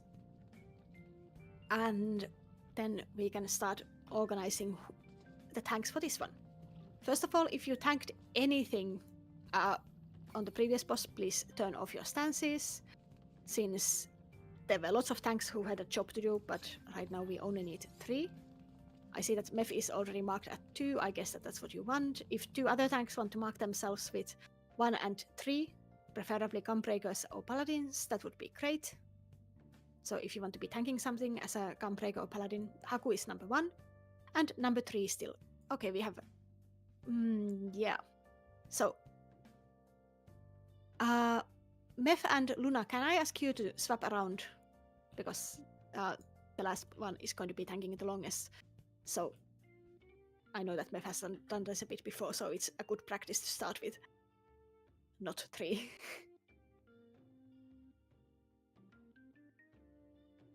Okay. Perfect. So we have 3 tanks. And Haku is the one who is starting, so everyone else turn off your stances. Now, for Queen, again, we are going to need Aether Shields. Check that you have one of those in the party. And also, everyone is going to need light curtains, not only healers. So please open your holsters and pull them to your hotbar. They are items. You are able to use them same as the potions, for example. Now, we should have shell. Yes, we have someone casting shell, so you can come and stand on the wall here if you want shell or if you need shell, especially if you're new DPS.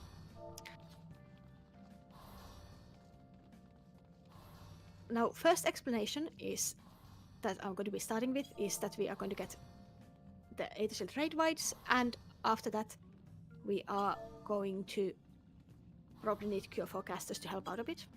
That's perfectly fine. And the first mechanic that we are going to see is the Easy Chess or Murder Chess, where there is going to be North Swain Glow, which is 3 yellow lines that spawn on the edges of the arena. And they will start growing, and the spots where they finally intersect will have large circle AoEs. We need to dodge those circle AoEs, but we also need to dodge the chess pieces that are moving on the side. So I will try to call it out, of course.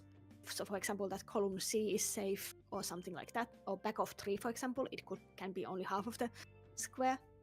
But just in case, remember you can follow the plus or the circle. I hope that you are okay being marked, Helios, since it can be a bit hard to call sometimes.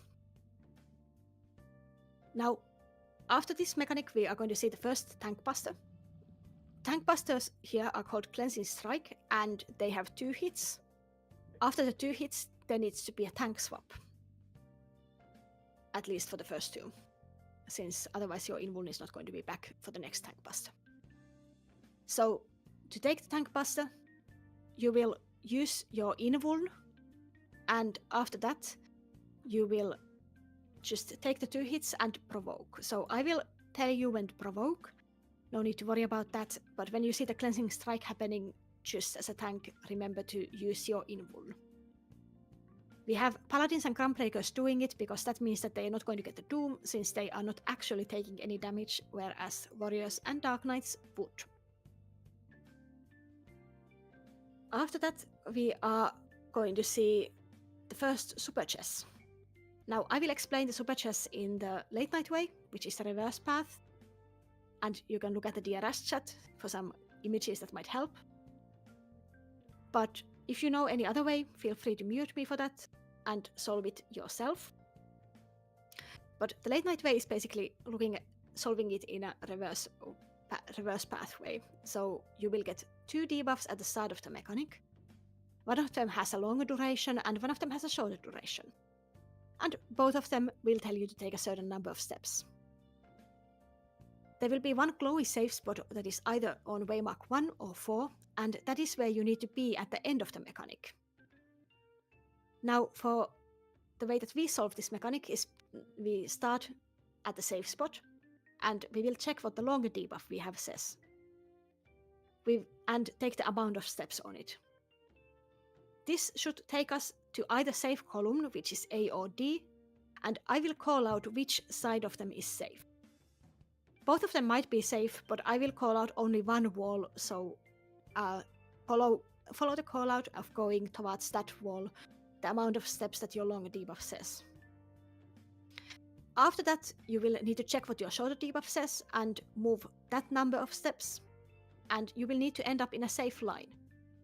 The lines are 1, 2, middle, 3, and 4, and be aware that the middle is not, like, it doesn't go 1, 2, 3, it goes 1, 2, middle, 3, because we don't have 5 waymarks, unfortunately. I will try to call out all of the safe lines, and you can move away from the safe column to resolve the short debuff in a safe line. After that, we will just wait for the chess pieces to start moving. Once they have made their first movement, we will walk back the number of steps of the short debuff, and we should now be back where we were at the safe column of A or D. And then we will wait again and move back all the way to the glowing safe spot. If this feels a bit hard, there is going to be a second super chest later in the fight, so we will try to raise you after the first one, and you get to practice it again later in the fight. Now, for a second important mechanic, there are going to be some lightning orbs that we need dispels and light currents for. So you already hopefully put the light curtains into your hotbars, but we should also have healers with dispel, so please put something into the DL chat. I'm sorry I ask you this at every boss, but it's very important if we don't want to wipe, so I would rather be very safe. So for the lightning orbs that spawn around the arena, they will one-shot you if you stand next to them with no reflect on. So when you see them, use your light curtain and reflect it. I will also call it out for you. When you have light curtain on, we will all stack next to one of the lightning orbs, and killing it will create a safe dome for us. It is very obvious, and we will stand inside that one to avoid the raid wights that the boss is going to be doing. If you have no light curtains, you need to stay far away from the lightning orbs, but you will still need to move inside the safe dome. At the same time, the queen is going to get 4 buffs on herself, and they all need to be dispelled. So healers, once you are inside the safe dome, spam dispel until you see that there are no buffs on her that need to be gone. After that, we are going to see some Queen's Guard mechanics together with the Queen's own mechanics. These include the gunner with the glowy circle with one open spot that needs to be turned towards the gunner and then towards the turrets. In this fight, the gunner is always going to be northwest of the map, so behind the waymarks A and B currently. So you will always know that you will need to point the open spot towards that direction. There are also going to be some other things that overlap at the same time, like the Northswain Claw and the Wind and Gravity Paddles, so just try to keep an eye on your debuff bar and follow the call-outs. Later on, when we get to the point where the Queen is going to do a dash with half cleave of the arena, and we are also going to be dodging the Knight's knockback from the center. Again, try to check where the plus or the circle are standing because it might be kind of a tight spot. That should be about it. If you have any questions about what you need to be doing, if you have anything that should be clarified, ask, of course, but otherwise, please say ready, yes to the ready check. Okay, yes, I see that one of the tanks is crashing.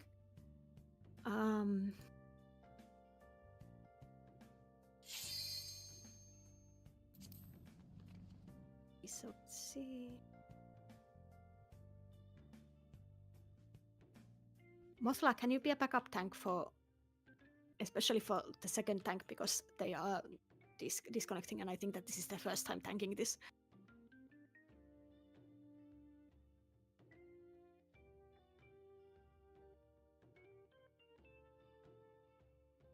All right, so E is ready.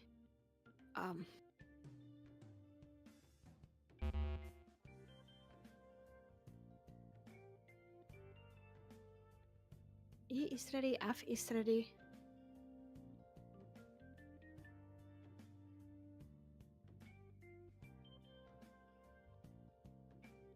And C is ready, A is ready.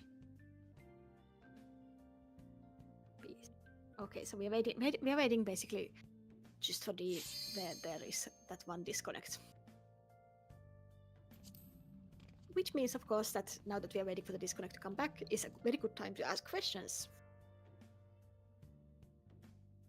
And remember that potions work, food works.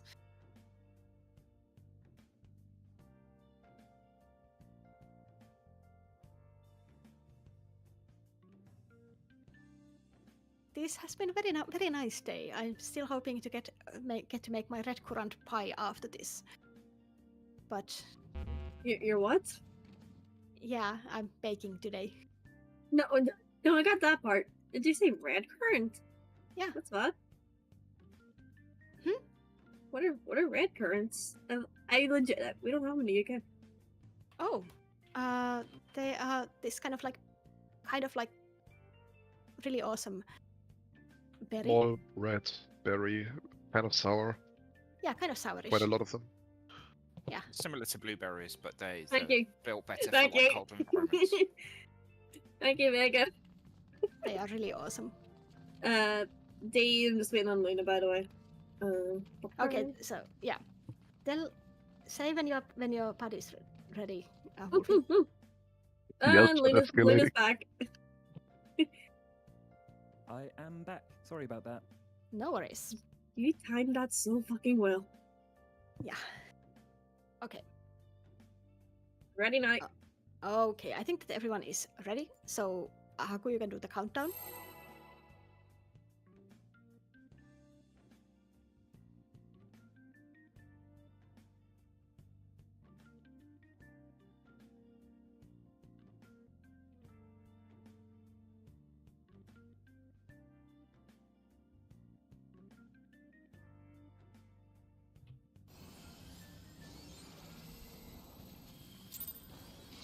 Alright. This boss can be tanked towards the group. There is no cleave, so just feel free to turn it towards the party. The one time when you actually want to be seeing the boss's face in Final Fantasy. Aether Shield mitigates, this is the raid wide, and your forecasters help out.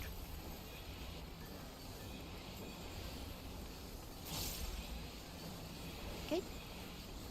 We are going to see the easy chess now. So let's see where we are going.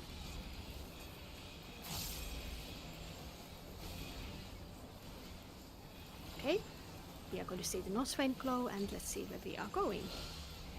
We are going to go north and be on the side of where we are jumping, where the cross and circle are jumping.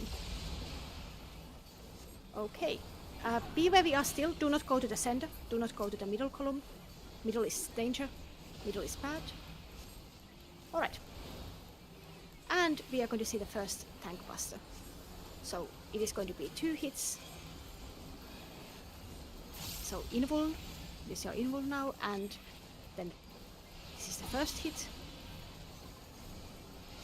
And second hit, second tank, please. Provoke. Good. Raid White, Edge Shield, and Mitigate. Cure forecasters, you can help on healing. And we are going to go to the super chest soon, so save burst. Okay, safe wall, safe column is going to be... A safe spot is on 4, safe column is on D. Safe lines are 2, middle are 2, 3 and 4. 2, 3 and 4. 2, 3 and 4 on D side. 2, 3 and 4.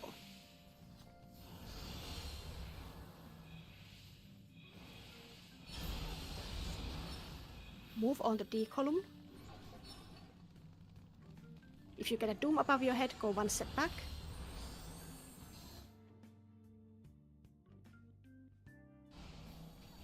Now you need to go to the 4 marker, go to the safe spot on 4 even if you get a doom. Doesn't matter what you get, stay on the marker. And we will try to raise people as we can.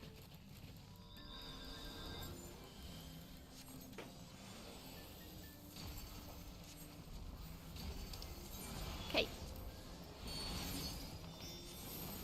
We are going to see some raid whites. So this is the raid white that we need to aid the shield again. And cure forecasters help out. You will see a duty gauge on your screen, so when it hits 100 you need to use the light curtain. So in a moment, use your light curtain now. There is a lightning orb, for example, below C. Get inside any of the domes and the queen has been dispelled, so good work.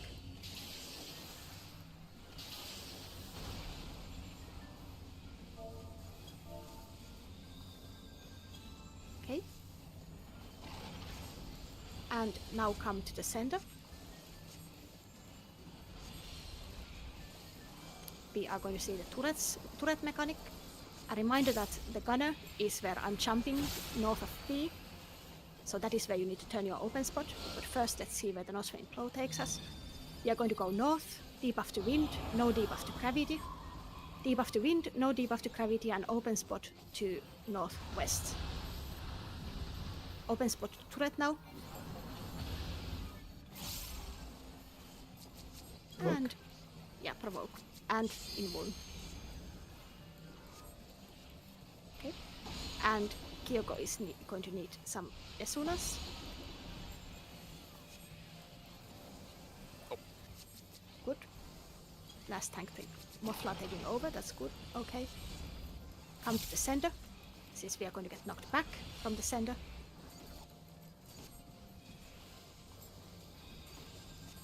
Save your burst, the boss is going to disappear in a moment. Okay, let's see that. Okay, we are going to get knocked towards B-ish, or that side at least. Okay. We can stay on D.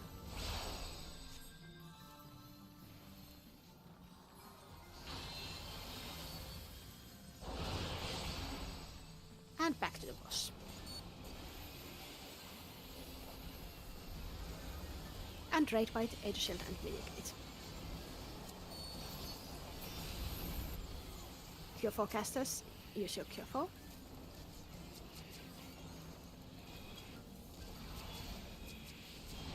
Okay. We're going to see the second super chest now. The safe spot is on 4. Safe column is on A. Safe lines are 1, 2 and 3. 1, 2 and 3 on A side. 1, 2 and 3 on A side. 1, 2 and 3 on A side.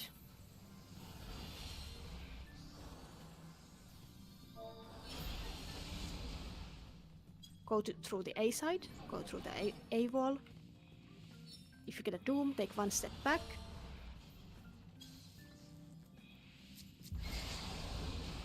And and now go to the safe spot.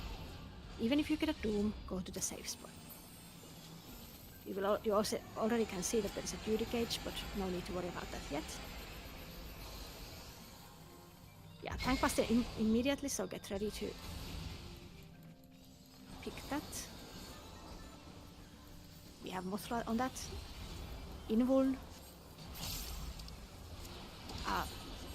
Okay. Meph has a second hit. Okay. And stack on 3. Stack on 3, everyone. Use your healer albies if you have anyone dead. But we are going to be baiting a knight jump on 3 that we are not seeing. Okay. I don't think we had that many dead, but I hope that one limit break that went off caught the last ones. It's a lot of achievements. Yeah. Thank you, everyone.